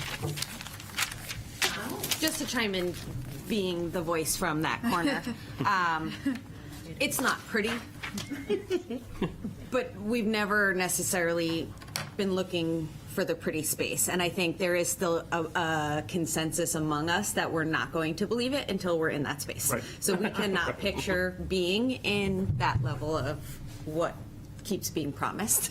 So like, and I don't want to, Right. I personally am like, okay, we'll see. There's been a lot of, anything will be better than what we've got, is the way they talked about a lot And of the the stuff truth we is, proposed. we make do. I mean, we're a creative folk. I think I can pretty confidently speak on staff's behalf of a mid-year change when we were considering that for this year's mid-year change was traumatizing for staff. We build so much of our program on community and connectedness, and the disconnect from a place we spend good close to half the year trying to get them centered in and feeling at home and a part of. On a summer change, I think is what we would all vote 100%. I think in terms of there's nothing, the heating goes out, but that's not in anybody's control. It's not like lack of upkeep is doing that. It's these fluke things that happen that I don't, if Kenny could prevent that from happening, he absolutely would. It's just weather, and it's just an old building, and it is what it is. And we're prepared. We got systems in place. We've got hooded blankets and extra clothes. We are really ready. Okay, so do we need to buy some space heaters here? Or We have those, and honestly, it's I just not want a to make safe. sure that there's we not. want to be safe. If the heat was going to go out and it was not a safe, we would close. I think that's the call, is that the building would be closed. We wouldn't have kids in unsafe. And that's not a me thing, or even a new Steve 1, 2, or 3. I never know what Steve we're talking about. Yeah. I think this is a beautiful promise. They've done a great job communicating with the kids, with staff. They keep giving us, 3D models that we can walk in and look at the textures of what they're going to be putting on the walls and on the floors. And it's exciting, all in good time. It couldn't be soon enough. It would be wonderful if it was this summer, but we all know that's not happening. And so I agree. On the summer break is 100% better for our kids, and that's what this is. Great. Thanks, Danielle. Carrie? My first question is snarky. How do I get a maximum cost from a contractor doing renovations or work on my house? Because that didn't happen my actual question is, can you just walk me through what is there board involvement? Is there public involvement in once that RFP comes out, or as far as selecting proposals, that's all district staff? Okay, just want to make sure. And right now it's a partnership. It's Kenny and I, the school department is represented. The city, it's a city structure, it's a city building. So the city's facilities director is with us, and they've got engineers at their disposal. So we've got a great slate of folks that are working to review those and make sure that the partner that's chosen is not only qualified, but is actually a good fit with JSA and with the goals of what we're going to build or what we're going to renovate there in the school. So nothing that you guys have to do in this case. City Council will approve the appropriations. Okay. And not the appropriations, but in this case, bonding authority. So they've already approved the plan in general. But when you want to borrow dollars like this, there's another layer. We go back and talk about what exactly we plan to do, and then they authorize bonding it. So thank you for all that. Any other questions? Thank you. Great. Moving on to old business. Can we make the request to flip A with B, since Kenny's been waiting for a long time? Yes, sure. So I would like to make the motion to switch 8B to go in advance of 8A. Move to approve. Thank you, Anne. Second? Oh, great. Kenny, would you like to give us an update on the replacement? Great. I've got, I wanted Kenny to be here in case there were questions, but so back to the artificial turf replacement. Remember, this is a maintenance project. This isn't new. We've had this turf field for a dozen years. It served us really well. And because the lifespan really is somewhere between 8 and 12 years on these turf fields, it's time to replace the carpet. So we've had this conversation. I know back in October, we had Bree Sullivan from our design partner, Gale Associates, with us. We've now been out to bid. The bid results are here with us. I gave you the memo, shared with you results. When we met last, we met with you about it. There were some great conversation around the table, and we walked away with some very clear direction. We wanted to make sure that we recycled, for environmental purposes, the carpet that is taken away. We wanted to make sure that we installed a shock pad for the added safety that provides for cushioning, regardless of what we do on top of that. We wanted to get a shock pad. And then we walked through the priorities that would guide us. We talked about athlete safety, and we talked about the total project cost. We talked about playability, meaning the ability for the field to support multiple sports, multiple seasons, multiple uses. It replaces many, many grass fields, and the total hours of consumption are important to us in moving forward. We talked about the environmental concern and the maintenance needs, and in this case, one particular was our ability to plow the field successfully without pulling off much of the field and having to pull it back in the spring, because we do use. There are athletes that share opportunities on that space even in the cold months. So what we've done is we've gone out competitively, and given all of that we had discussed, the board left us with the understanding that we should go forth and do this, but didn't want to miss the opportunity, for transparency's sake, to come back to you, make sure you understood what the bids were that were received, and know what our action plan was moving forward. If there were any real objections or concerns, or you needed more information, we wanted to give you that opportunity, and certainly appreciate the opportunity for you to affirm that the path we're on is a good one, because we're now going to contract and go for this summer. So we anticipate that Atlantic Sports Group will be the partner with whom we work. They not only had the lowest base bid on the project, but the RFP called for the basis of award to be the aggregate of the base bid and the 2 add alternates. By design, it drives folks to sharpen their pencil and to be careful with not only the base but the alts, so that we make sure we get a fair picture. Otherwise, you can have people that lean with their bid one way or the other. So in both cases, they're still the winning bid. They are qualified, as were all of the other 3.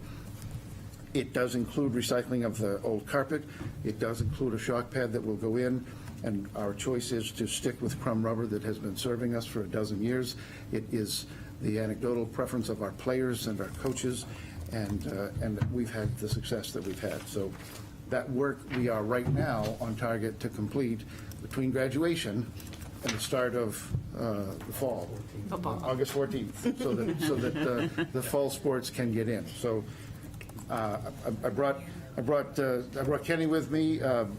Coach Pafford is here as well to offer more credibility about student experience and coaches' experience than I could, but I'm ready to take any questions. Carrie. I just wanted to clear, the memo is very wonderful. Just wanted to clarify the final cost. Based on what you say in the memo, it's not going to be $836,000. It's Correct. going to be that base bid of $585,000. Plus the cost that we've already committed to of Gale Associates. In the design. Right now, and any contingency, we expect that will land somewhere right below $650,000. The good news about that is it frees up dollars that are in that pool, because at Shorter Field, I didn't say that in the memo, but our tennis courts are going to be more expensive than we had expected. The 6 courts going in at Portsmouth High School. So the savings has become even more important to us, because we need on that end. But yes, should be just less than $650,000 total. And then, and probably for Coach and Kenny, but the infills, I don't remember all the ins and outs, but could you just speak to the preference for the crumb rubber by athletes? And because the other ones, I believe, were kind of greener or more. I'll speak to it right away. I mean, we played on all different kinds of infills over the years, and there's no question, the first time we went up on the new turf field and we played on that, our kids did not want to go back. They wanted to stay at the high school. There is a distinct difference, just the way that you land on it and get scraped up on those shells and all that stuff. So I'm not an expert from some of the newer stuff that they have out there, but our kids like playing on the field we have, and it's served us incredibly well for 12, 13 years. This is year 12. Yeah, 12. Awesome, thank you.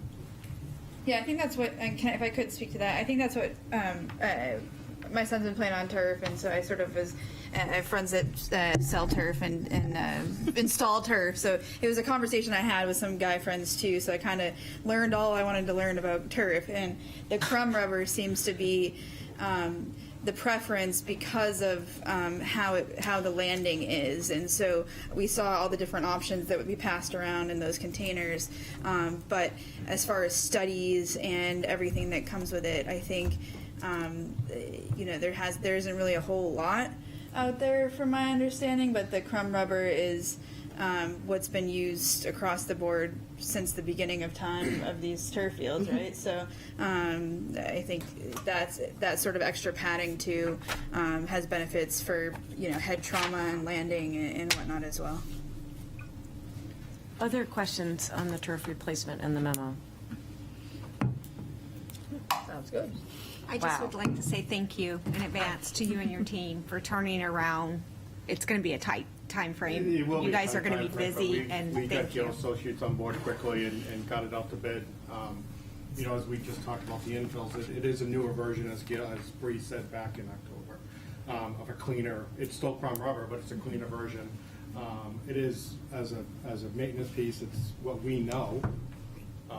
But as a coach to 5th and 6th, we play on both fields, and we have to take, as little kids, we did take some extra measures of sleeves or something, because it is a little bit coarser. We play there 3 days a week for practices, but the preference of the body is to continue what we know and what works best with us, and that's where we're putting the additional shock pad as well under that, which this shock pad will get us not only this field, but one more field. So when we do the field again in 10, 12 years from now, that shock pad will stay in place as we put a new carpet on top of that as well. So we're looking long-term as well as we look to replace this field. Thanks. One question, Kenny, in light of our goals of communication, I know that a lot of the people in the school community will know the turf's closed over the summer, but do we have a plan for how we'll let the general public know that the track's closed for walking and running? And Yeah, so I've talked to Peter Rice about that as well, so we'll look to see if we can get that on the city newsletter. We will make sure to get that on our Facebook page. Indirectly asked for one of the flashing billboards at some point if we can put it nearby the high school. Yeah. But that also falls in coincide with Market Square Days and some road races and things like that. So we're gonna try to do our best to put out as much communication and signage and things like that. We're always gonna be individuals who'll ask us, and then we'll try to find an alternative route. But Great. We'll do our best with notifying the public. Thank you. Yeah. Well, thanks for staying. You do not need to continue to stay. Coach Pafford, always a pleasure to have you. Thank you. Coach, thank you. Listen, we have some other coaches who would have been with us, but tonight's, I think I said, there's already some spring sports meetings, so they're there.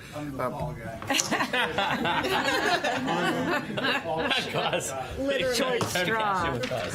Well, thank you. Thank you, folks. Thanks, very guys. much. Okay, we are back on track with agenda item 8A, taking a look for the second time at the 23-24 school year calendar. So I will acknowledge up front that there's that I heard the concern. I obviously think a lot of this idea around putting this forward. So I am totally open to the fact of being like, even with the changes on the back page, that you still just don't do it. Put it somewhere on the website, but I want to give it one more shot. And I understood, I heard there was close to a majority, if not a majority of folk who are like, don't stick it on that back of that because we think it's going to be confusing to people. So please know I'm not ignoring. I'm trying not to ignore what we have to say. I'm making one more stab at it, just because I feel passionately about it. But I totally understand if it's still the will of the board to not include the back page. The other thing I'll say about the back page, and then we can get to the front, is just the. I definitely heard stuff around like start times and early release times and all that type of stuff. Those are not set yet for next year, so I can't put them on the back. We anticipate that those times will be changing. I think I talked about this before. We had an interest in changing them in late August when we identified concerns about the buffer of time between the middle school, the elementary runs and the high school, middle school runs, and that we were too close, and that was creating problems for us in terms of buses arriving later than we wanted to at the high school. But then we ultimately decided that was 2-day notice for families was not going to be enough. So anyway, so that is why some of those things that you asked for are not on here right now, because they're not going to be set until later into the spring, if not in the summer. And then. Well, no, those are the things that I wanted to speak to, and then back off. Any last questions? I just wanted to commend you for hearing us about this information on the back. Yep. It's wonderful for principals and teachers to know about. Very, Sure. very informative for that. I kudos for that, but not on the back of the calendar. Okay. Lisa? Respectfully disagree, as someone who has gone through public schools and is now raising kids in public schools who are often given field trips and tests and critical work on major religious holidays that are not acknowledged by most people in our schools. I think that this sends a message to at least acknowledge that not everybody is Christian.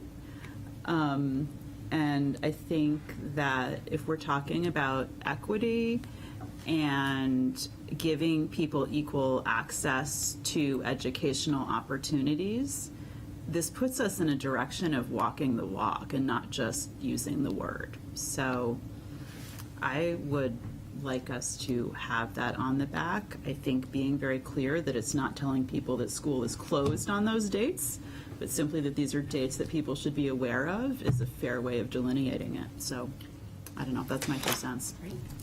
Nick? I am in agreement. I think just like from where it is, honestly, looking at it, I will say it is a bit confusing. I think like this list is provided to promote awareness and provide guidance when scheduling events and activities. That's the kind. It's not super visible just at a glance, and also I think that's the kind of language where I'd look at that, kind of ask follow-ups. I think just saying in bold, like basically this, and then say like, and does not reflect school days off or anything like that would help.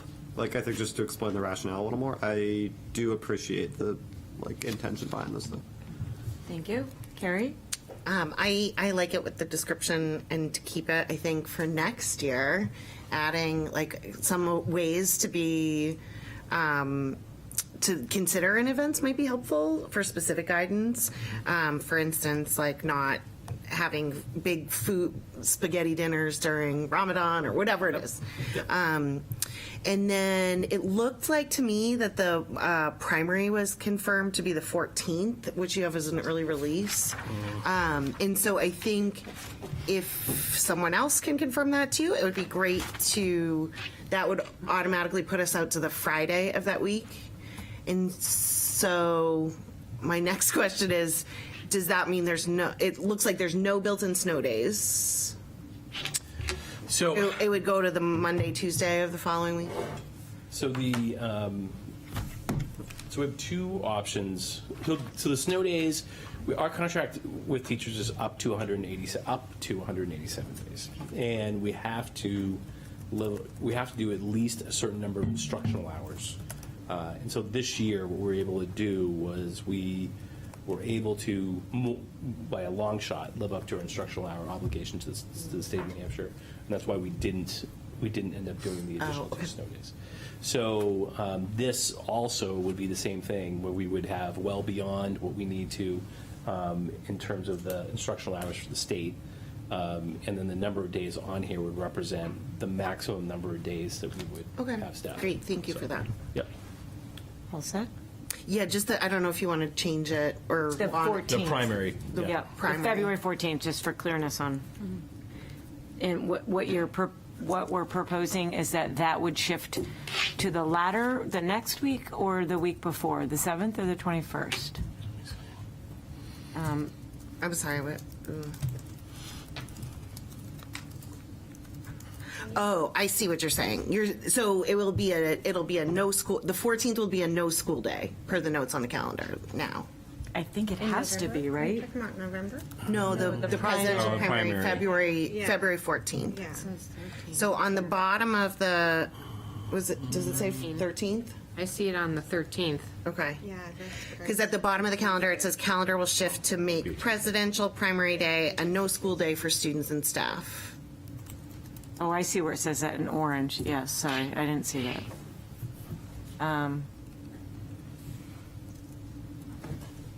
But is that the case? Because I thought the high school usually is in session. It's only the schools that are used for polling. That's true. So it's not my New understanding Franklin, is it's that always been on a a little- non-presidential primary, that's true.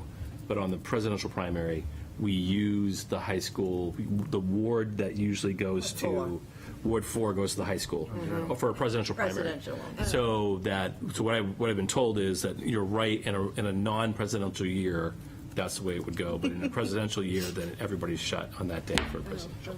I think I wish Kenny was here, because Kenny's the one who told me this is the way it works. So. Okay. Liz?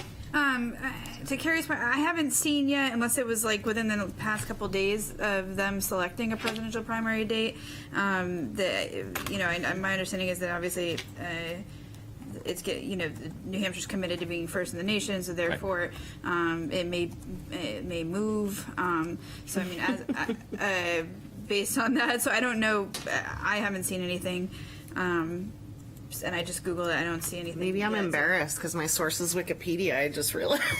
I I failed the class. There you go. There you go. Teachable moment. Yeah. So a couple other points. I do think I'm still with Anne as far as this being confusing. But you did leave off a holiday. Halloween's not on here, and so. You have Labor Day. You have some of these other days. Disrespectful. I don't think it's disrespectful. It's literally it's confusing, and I think Halloween is a holiday in my mind. The kids wear like things to school. We do stuff. We celebrate. So I think that's the point I'm getting across, is that there's so many things listed here. Then on this new calendar, the new form, and I don't mean to be disrespectful in any way. I do like. Are you in equating my like mind? Yom Kippur and Ramadan with Halloween? I don't celebrate much, but I celebrate Halloween. So I'm going to be honest with you. Yes, I mean in my world, yes. So Yeah. I'm not religious to that extent, but I also explore all religions. So I think, I think it's confusing, and so this calendar we have here right now, it says, there's the little green X's that designate no school. But we have on for September, for example, we say no school for the 1st. There is a little green X for Labor Day, but then it says Labor Day. So I guess I'm a little bit concerned with folks that, may not be from the area, may not be from the country, English as a second language. I think this calendar can be a little bit confusing if looking at it that way, especially given you're sort of listing Labor Day with all these other holidays. When we get, for working with the state, we get a state holiday calendar, and those are all of our days off. Which, I don't know if we still get Labor Day or not. I assume Labor Day, but we don't get Columbus Day or Indigenous Peoples Day as a holiday, so to speak. So I think when it says other holidays, if we're gonna list holidays, Halloween's a holiday to me. But I think maybe changing the title, if you're going to put it on there, other, important, important dates to other people. I don't know if there's another way to say it besides just holidays, because sometimes That we should all be Christian? Well, Lisa, I mean, respectfully, it's my turn to talk. You can talk and say, however you feel about what I said after, if you'd like. So I guess to that point, I just think, and I don't know with Labor Day if it needs to say no school / Labor Day, if that would sort of help designate. I just wouldn't want any confusion there with sort of listing holidays, listing these days, and then designating the day off. So I just figured that when I'm looking at it, it's a bit confusing. And I'm not saying it to be sarcastic. I do think Halloween should be on here. If there's any other days that I think should be on here that I haven't seen, I'll be happy to let you know. Hope. So I have a few questions. So it seems to me in reading, maybe I should start with the snow day question. That seems easier.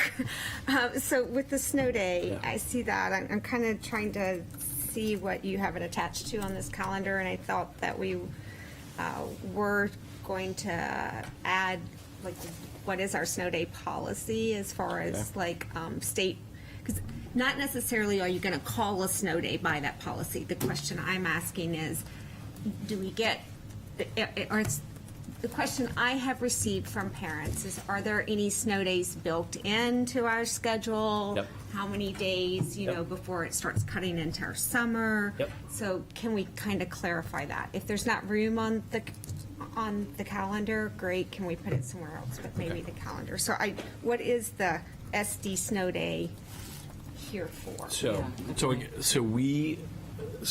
my understanding is that the district over the years has two options.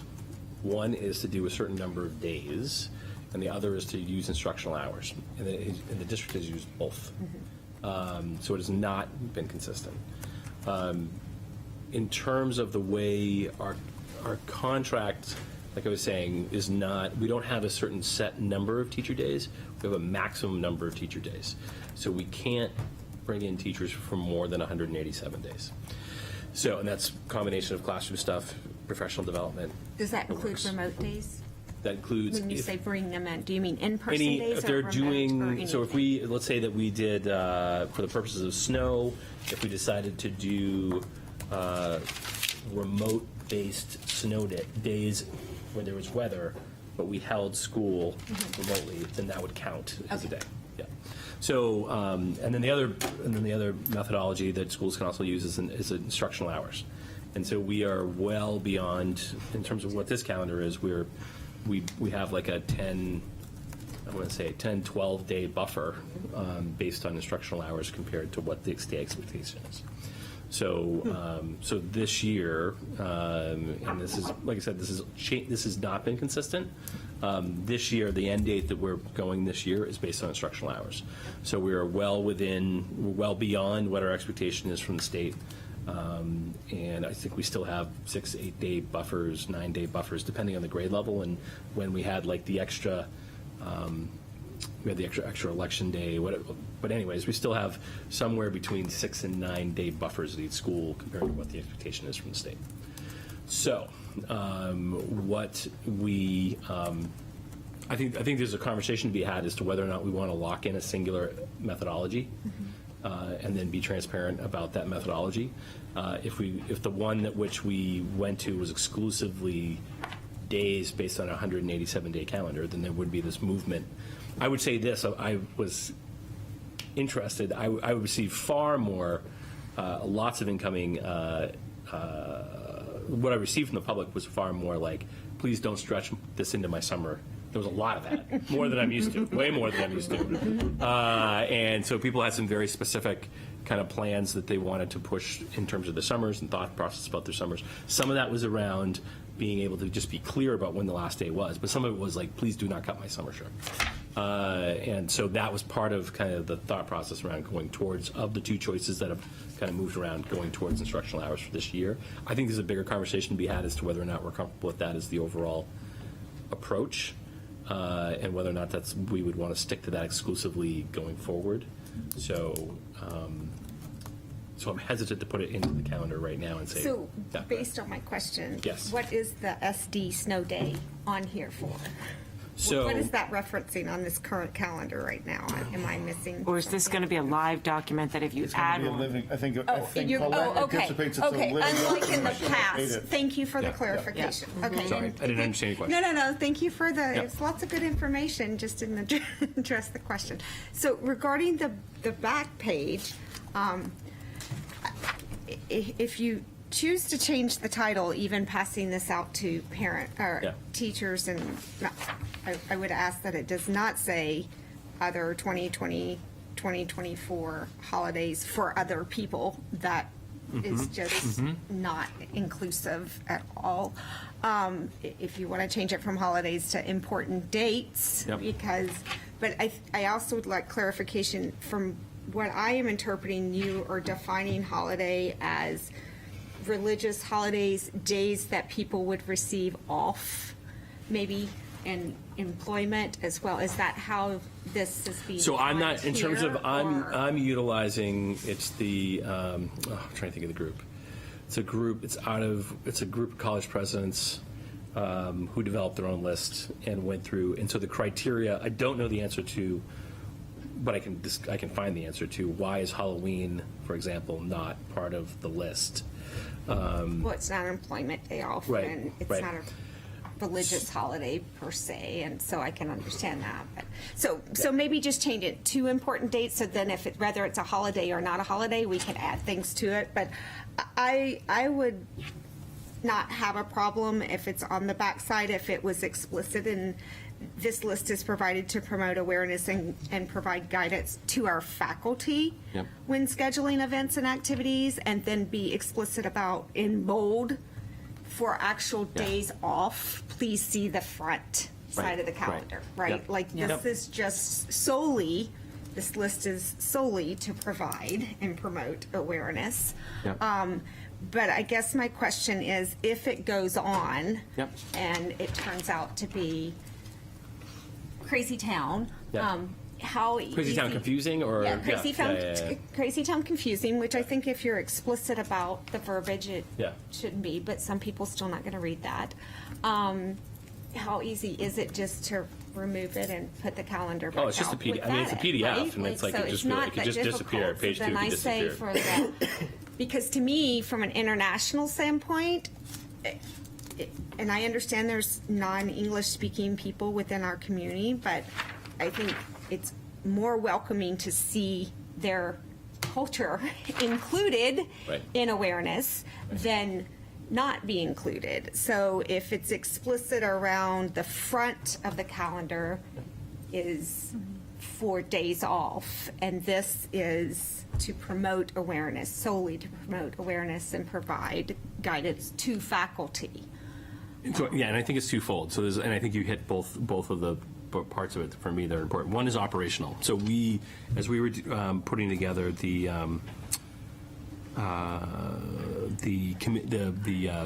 Portrait of a Graduate Committee, well, we scheduled our second date right now was scheduled on Eid al-Fitr. Right? Missed it. Now I'm trying to always be thinking and foot forward on these types of issues. I blew it. I blew it on the date because I didn't necessarily have. I wasn't thinking, where is this thing right in my face? So now we're going to have to look at reworking our second date. I think.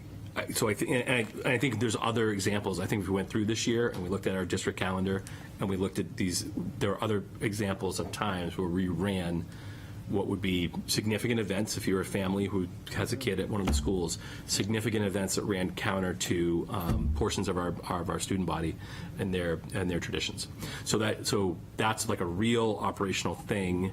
I also think that just the symbolism is important. Like you were saying this, it's like I think it's important to tell people like, okay, all your time may not appear in the functioning school calendar, which I think is a longer term conversation about what are we doing with whose holidays are going to be represented. I think that's another step out, but I think it's an important one too. But at least we're saying you are part of our school community. That's right. Yeah. And we know this stuff's going on, and we acknowledge it.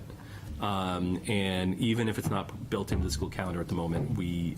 It's a step in the right It's a step. direction. It's a step. It's a step in the right direction, I think, and culturally to say we need to start bringing this into the awareness and recognize that our classrooms are diversified with our community. Diversified for our current students, because there's a bunch of our current students who do celebrate right. these things There already. are. Already happens, and welcoming to people who might want to come and be part of Portsmouth as a community, and they evaluate to what extent is this a community that is. I think with Nancy, we talked about Portsmouth as the city of the open door, and if that's the tradition that we want to live up to, there's some things that we could do to move that forward. Pip? Thanks. I just wanted to echo the sentiment that I feel very strongly that it's a great idea to acknowledge these holidays, even if we can't give the days off yet. I think it is really important for a lot of the reasons Zach just mentioned, and also it's very much in keeping with our primary, or our pillar, one of our pillars about equity, and I would say community as well. So I think with some added language at the top that specifies that these are just guidelines for scheduling events, and I think it actually should specifically say these are not days off, right, or not particularly days off, or however we can state it. I think we should retain it on there. Some of them are days off, just to note that. Thanks, Pip. So, Right. Nick and then Lisa. Yeah, I just want to say, I think, I'm glad this is in here, and I think it does serve a good purpose. I also would caution against just generally overthinking it. I think people are going to understand the purpose of the gesture, and as long as people understand that it's not something actually reflecting our schedule, I think that does give us some leeway, just because it's not creating any district-wide rules or anything like that. And so I think I do believe that I think maybe we could include language about it, but that if people feel like their holidays are not included for one reason or another, that it wouldn't be that difficult of a fix for them to reach out and to just add that. Yeah. And so I think, with that in mind, I think with the clarification, this should be perfectly fine. Thank you, Nick. Lisa? So I would like to make a motion to approve this 2-page calendar. Okay.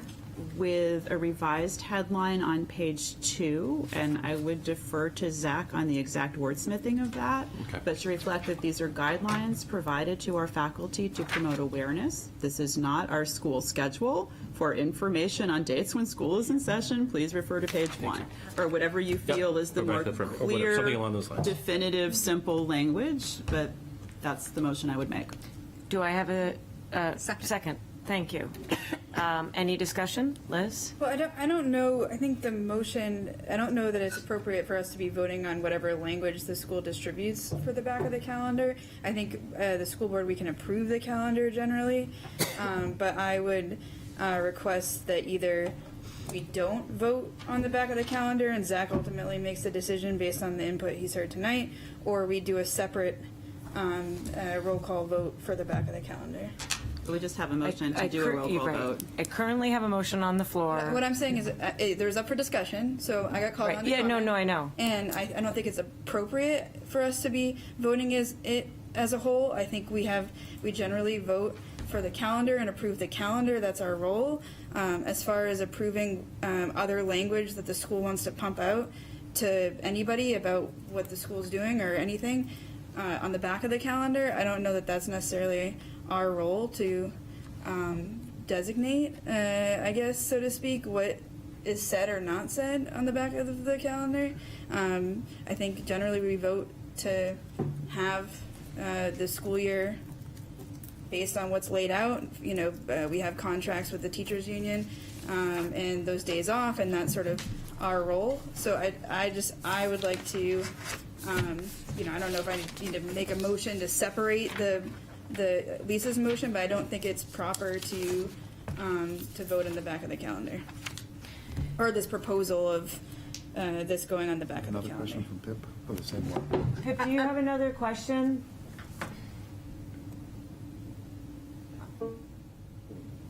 No. Here's what I can say. In our packet, this document, which is 2 pages, is the document presented as the 23-24 calendar. And we have a motion on the floor to approve the calendar with amended language at the top of page 2 at the discretion of our superintendent with a second. So at this time, we should move to a roll call vote on that motion. I would like to amend the motion on the table to separate the vote for calendar and BACA calendar. Is there a second? Wait. Well, no, wait, that's what. But she's saying calendar and back a calendar, but by definition of what the superintendent is bringing Right. forward and what you just said, Right, this right. is the calendar. So I'm confused. So the calendar is what the one superintendent document. is presenting to us this year, as I understand it, please, superintendent, let me know if I'm wrong, is a 2-page calendar, Yes. front and back. Yes. Is this 2023, 2024 calendar. So I don't understand how we split that. When it does include the information from the front, as well as additional information that seems pertinent to the awareness of our community. Well, I'm making an amendment to split the vote on the calendar, school year calendar approval versus the back of the calendar Understood. approval. Is there any second for that motion? Motion does not pass. At this point, I'd like to call for a roll call vote of the motion on the floor. Liz Barrett, No. Pip Clues, Yes. Lisa Rappaport, Yes. Ann Walker, Yes. Margot Peabody, Yes. Nancy Clayberg, Yes. Hope Van Epps. Yes. Brian French, Yes. Carrie Nolte. Yes. Motion passes. Thank you, everyone. Our next agenda item is the 23-24 school board meeting calendar. Okay, so this, the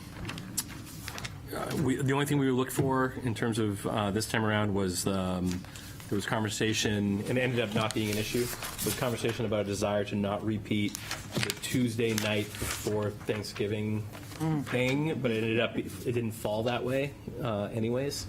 And so this was pretty, standard criteria by which this was developed, so that's my question. Have you run this through, we often have conflicts with the performing arts. Since this is so far ahead of next year's concerts, performances, et cetera, could we pass this to the performing arts department and say that we may not have events on board nights? Yeah, I don't know if we can make that rule, but it just is a constant request. So your business administrator and I might have been having this conversation a little bit about even if it's just we can, we're always going to have elections and things would change, but even a thoughtfulness. I mean, usually where we get into trouble is concerts, right? That's usually, this year it was concerts. Yep. And it was because the elementaries, and I don't know the logistical piece behind this, but they tend to do 3 nights in a row at the high school, and one of them goes, one of them each go, and I think some of that might be in terms of lights, logistics, etc. So they try to package all that stuff together at the same time. But anyways, the short version is we can absolutely have that conversation. And particularly around the performing arts, and as much as we can, like we can't always anticipate elections, but trying to be thoughtful about who is on the board and whose kids are involved in what, in all honesty. So I just have a hope. I'm going to play a little bit of devil's advocate here, and I have requested that, and I have skipped board meetings to be a part of those because my kid is in the performing arts. But just as we talk about our community engagement and our inclusion and trying not to discriminate from one to the other, how does that conversation play out? Because we do have sports that takes place. And we won't be able to nights. control sports. So we will if have we no, make that's an NHIA thing. I just think it's a slippery slope to make a policy. No, I didn't mean a policy, just a request. Oh, okay. Yeah, sorry, the word was bad word choice. All right. Thank you. I would just throw in, I think this, one of the suggestions was, when you take this 2-page calendar we just finished and you forward it out, you send this with it. Yep. Yes. And say, oh, and by the way, to the extent that you as decision makers, administrators, directors, Right. to the extent that you can be mindful of that, not only do board members want to participate both in this process and in the lives of their children, but so too do concerned parents and citizens who want to be here for these conversations. Yes. They need to be considered as well. So if you can avoid overlapping with big things, you'll never do them all, but the best that they I was can. going to say, and you got to leave the flexibility to the fact that there's going to be times where we're not going to be able to avoid every holiday on that list. We're not going to be able, but the goal is to do everything we can to try to do it. Agreed. Okay, so Liz, question. A couple points on this. First thing is, like, there's a lot of school boards, or I don't know a lot of school boards. There's a couple good school boards in New Hampshire that don't meet over the summer, and so I propose that we eliminate July 11th.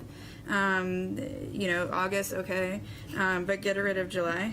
And then I had discussed possibly if we're going to do retreats or we're going to do January budget meetings, like we always do budget meetings in January.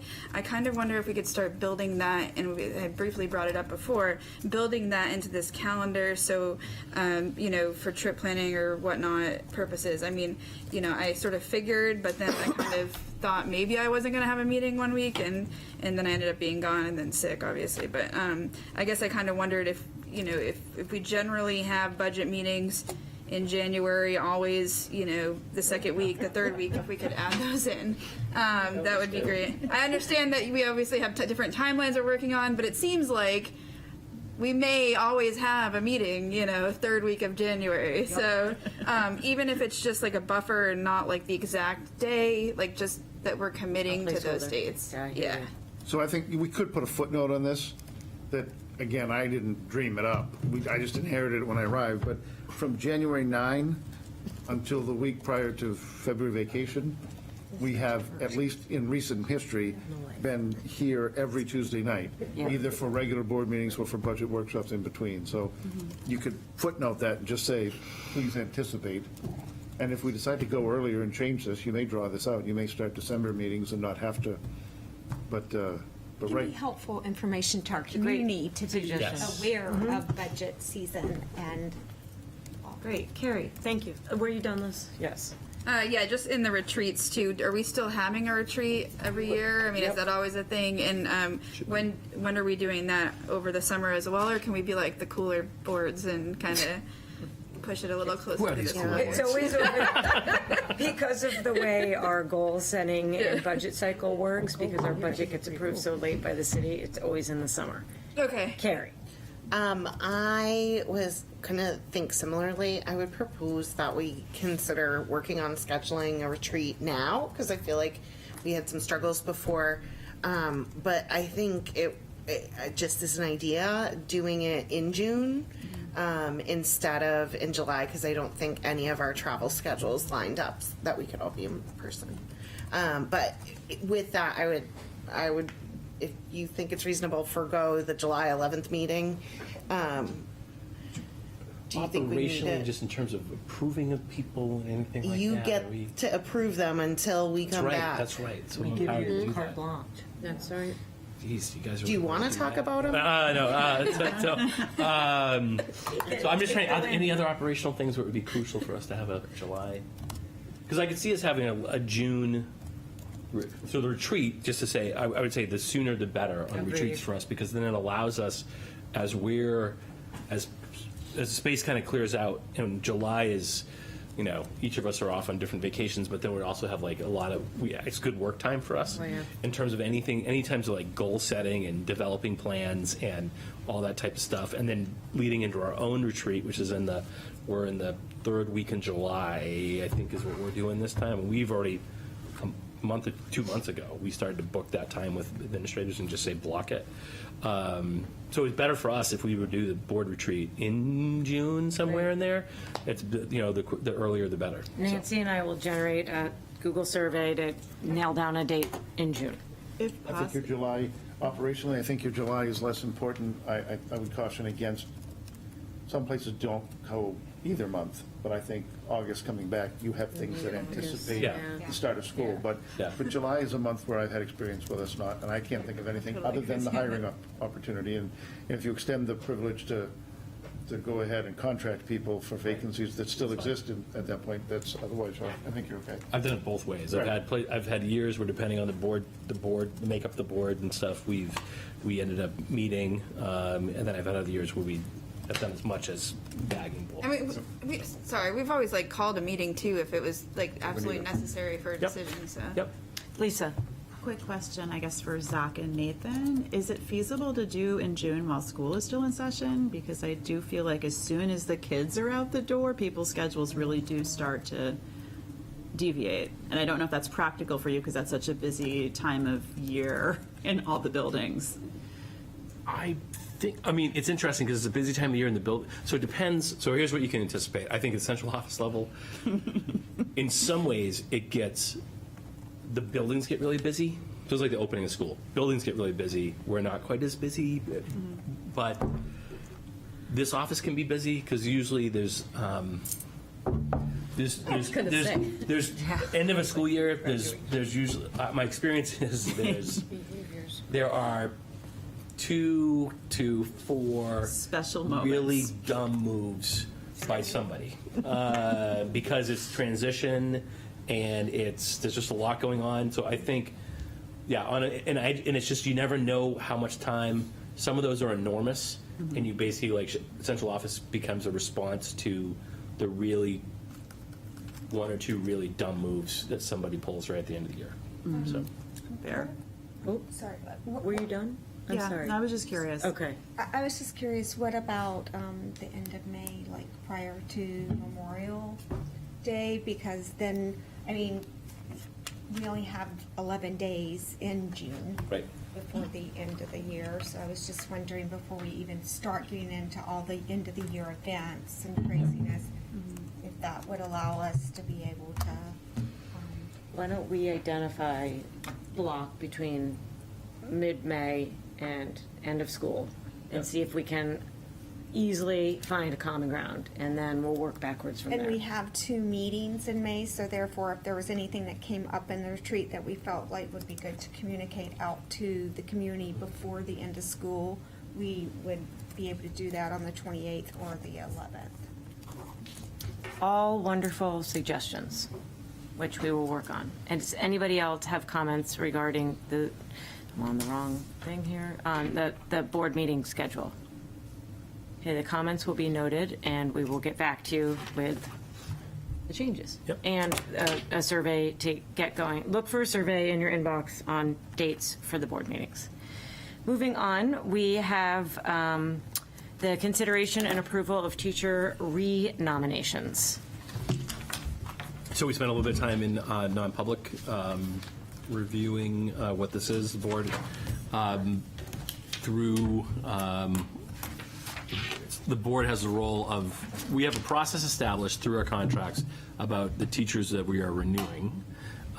We have gone through that process. The board was given a list of the teachers that we're renewing for the upcoming year. And you have basically, as I talked to you about it, we showed you a template of what the actual contract is, and then we gave you a list of all the employees, the schools, their positions, and their salaries, which effectively becomes the merge sheet for all the contracts that we will produce. We have already, in all honesty, pre-produced in hopes that you're going to approve, and then we'll be distributing at the end of this week, but we would need formal approval from you for both the list of teacher renominations and administrator renominations, both of which are based on the existing collective bargaining agreements. Do I have a motion to approve the superintendent's, we have to do these separately since we have roll call votes. Yep. So, do I have a motion to approve the superintendent's teacher renominations for the 23-24 school year? Move to approve. Anne, and a Second. second was Carrie. Thank you. Any discussion? Great, roll call vote, please. Liz Barrett. I'm going to abstain. Pip Clues. Yes. Lisa Rappaport. Yes. Ann Walker. Yes. Margot Peabody. Yes. Nancy Clayberg. Yes. Hope Van Epps. Abstain. Brian French. Yes. Carrie Nolte. Yes. Motion passes. Thank you. Do I have a motion to approve the superintendent's administrator renominations for the 23-24 school year? So moved. Hope, second. Lisa, great. Any discussion? Okay, roll call vote, please. Liz Barrett. Abstain. Pip Clues. Yes. Lisa Rappaport. Yes. Ann Walker. Yes. Margot Peabody. Yes. Nancy Clayberg. Yes. Hope Van Epps. Yes. Brian French. Yes. Carrie Nolte. Yes. Motion passes. Great. Thank you. Thank you. Moving on to committee updates. You will see in your packet, you have the minutes from the last two policy committee meetings. A couple of things to note. Hopefully you read them, and they're detailed. Way back in January, the board had passed with the note to remove the word married from the married and pregnant students policy, JIE, that we did pass that and legal has approved. We can strike the word married. That does not need to go back to the board. You'll see that the minutes mention our fundraising policy that actually is not coming to the board yet. The city is in the process of reconsidering their fundraising process, so we'd like to be more lockstep with the way they do things. So they're revisiting their policy while we revisit ours, and hopefully the two will align where appropriate. So that's an order that you can address.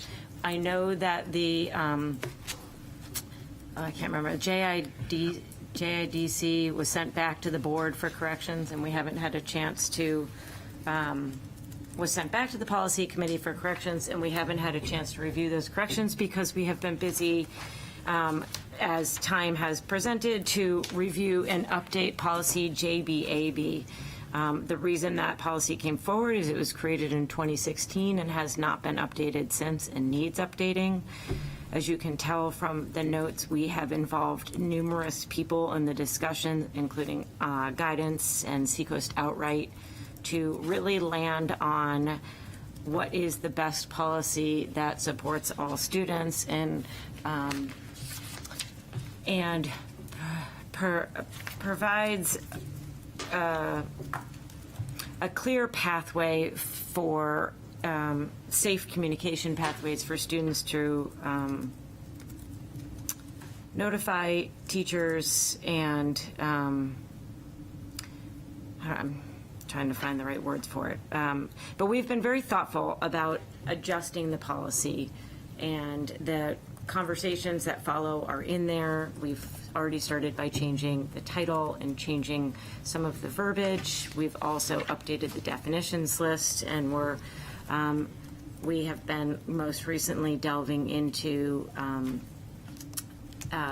sex segregated activities in the classrooms, as well as bathroom designation and field trips. So we're looking at all levels that this policy would touch on. Is the policy ready to come to the board yet? Nope, but we wanted to update you on where we were in the process and reflect that. Hope. I'm just curious how the policy committee is communicating this out to the larger school community to make them aware that this is on the table, again, in the idea of trying to prevent reactive communication on the back end of anything that might pass, and will there be discussion before something is passed within? That's a great, so the first layer that we went through was guidance that would have the greatest points of contact with students that would be most, that the policy would most address.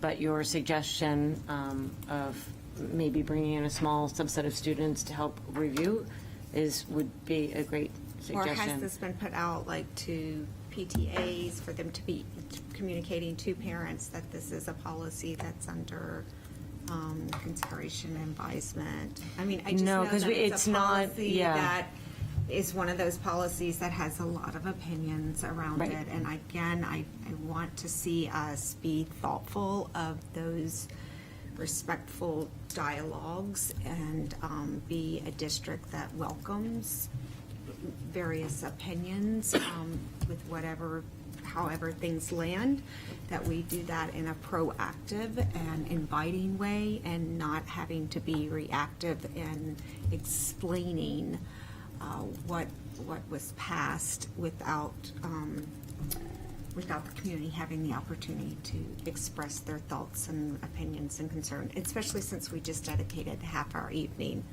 around those very concerns on another topic. So I think this is, again, a good example of us being able to be proactive and engage our community and trust them to be able to have healthy dialogue. Great point to note. I'll take it back to the policy committee. I want to be clear that everybody understands we currently have a policy. This is an update. Just make sure that we're not coming out of nowhere. Yes, Tanel. I don't get it right, do I? What's Tally? Okay, sorry. It's okay. I just wanted to commend the policy committee on what looks like a very rich discussion and is indeed taking into account all of the important parts of a very complex discussion. Thank you. Thank you. Liz? I guess I first want to say kudos to, or thanks to Lisa and Pip and folks working on this policy that have worked, with the larger community to bring in a greater discussion about the policy and appropriateness, et cetera there. And so I think there's been a lot of work there.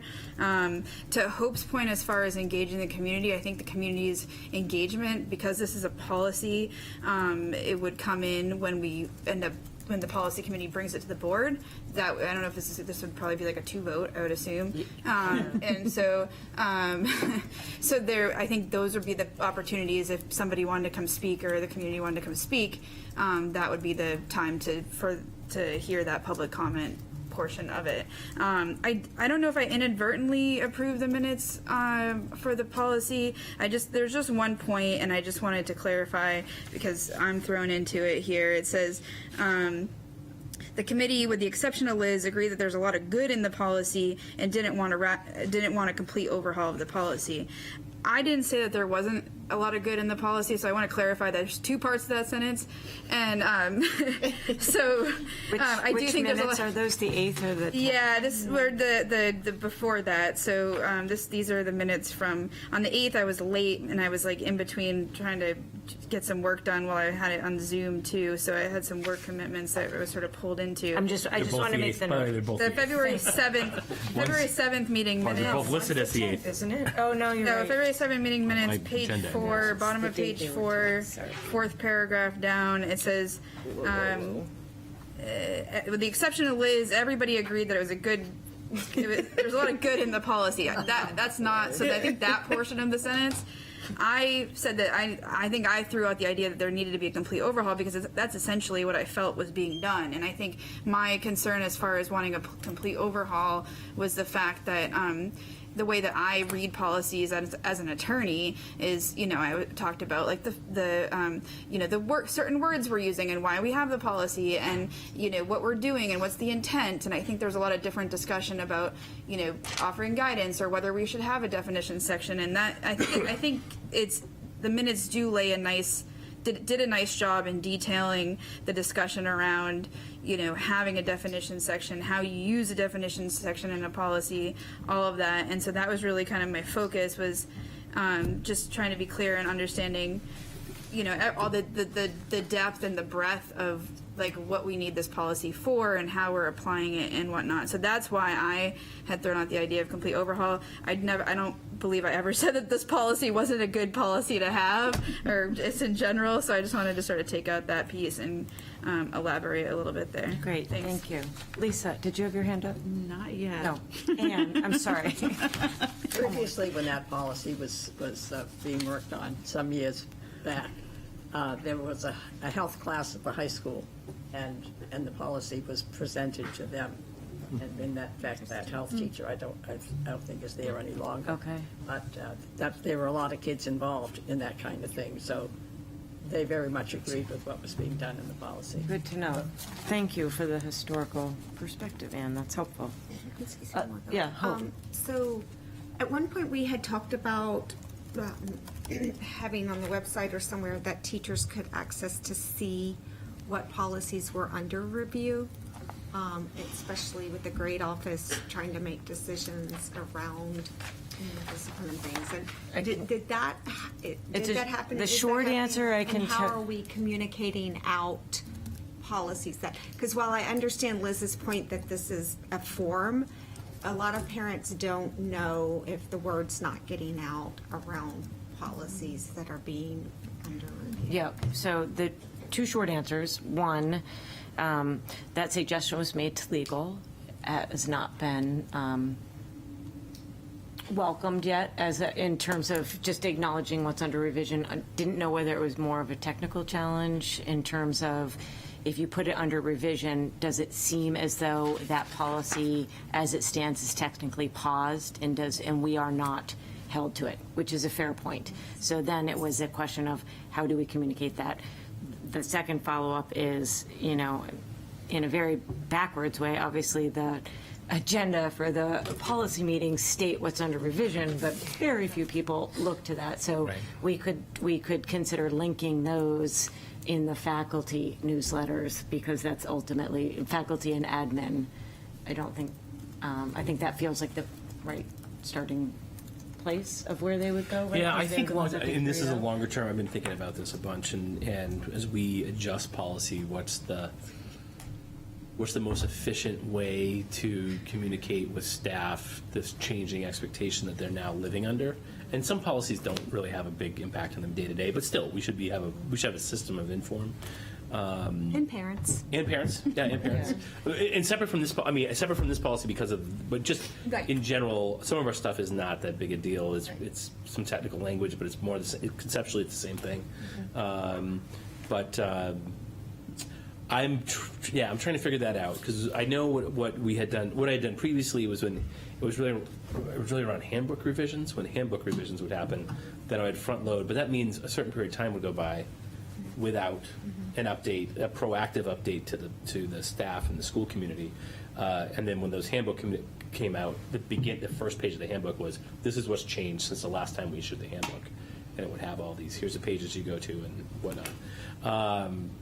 I've thought about every time we put out a new policy, putting out something to the staff that tries to summarize what has been done. It's not something I've ever done before, but I think it could be a good practice, and I have not started doing that yet. But I think it would be a good idea to say, look, here's the whole policy can be found here. Here's a link. The short version, the very short version. Here's a paragraph of effectively what has changed or evolved is this. And here's how it potentially impacts you, and you should review this because the expectation is you're living up to the stuff that's in this policy. And if you have any questions, ask your principal, that type of thing. So we haven't done that yet. Yeah, I've been thinking about it, and it would be good practice for us to move in that direction. Tally.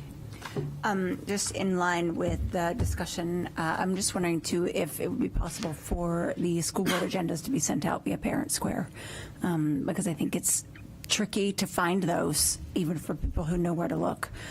Tricky to know when they become public information, what is actually on the agenda. And even in the sense of without the clickable links, having the policies that are going to be discussed or have been discussed under policy review, right? I think that would be another way to communicate because, JBAB means this, right?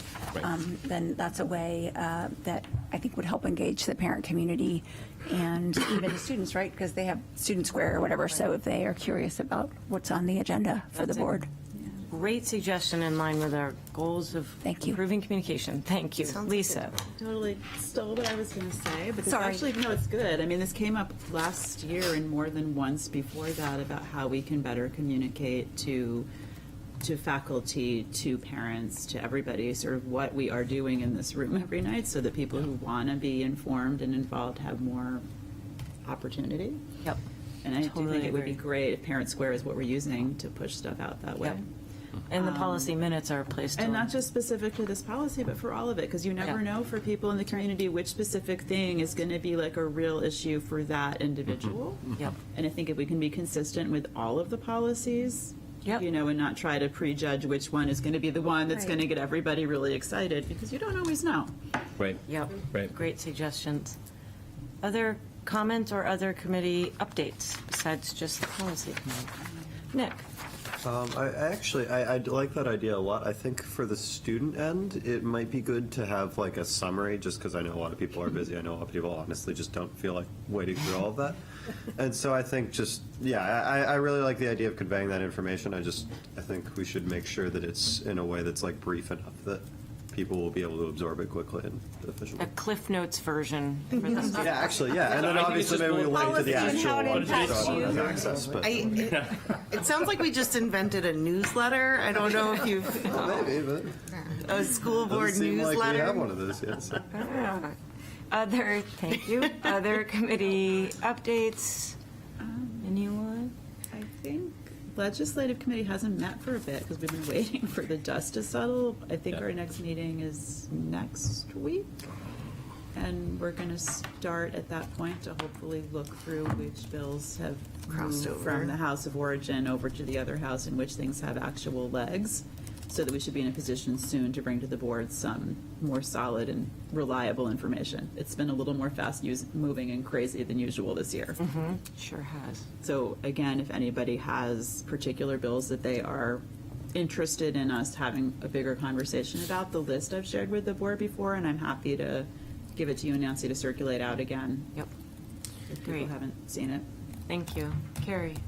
I assume the call for school board NHSBA proposals for, I'm sorry, the terminology is gone right now, but you know what I'm Resolutions. Resolutions. Will be coming up soon. So maybe if everyone can just think about that, if there's anything we would want to propose, and then if we can put that on the next agenda for a hot minute. Yep. I would say the one thing from having done the survey last year that people were very interested in was around school lunches and food from across the board. So, yeah, agreed. Just as an idea. Yep. Awesome. Thank you. When is that, like, what's the end date generally for that? Generally, they're due in May. I think they're due in May. A new resolution is due in May. So maybe we can have a retreat before that? We have to discuss that in public session. Oh, well, It's also just a very long thing. Like Yeah. a resolution has to be voted consistently. I think it was 3 years. 3 years in a row to be in a row before it becomes like an advocacy point. So it's, if you really want change, it's not the fastest way to do it, but it's a good, it's an option. We can pull up that list from last year as a way to. I'll try to restart highlight the our- announcement when it goes out, and Yep. then. And we will add it to a future agenda. Anything else, or do I have a motion to adjourn? Motion to adjourn. Great. Liz, second by Carrie. Have a great night. Thank you. for having me.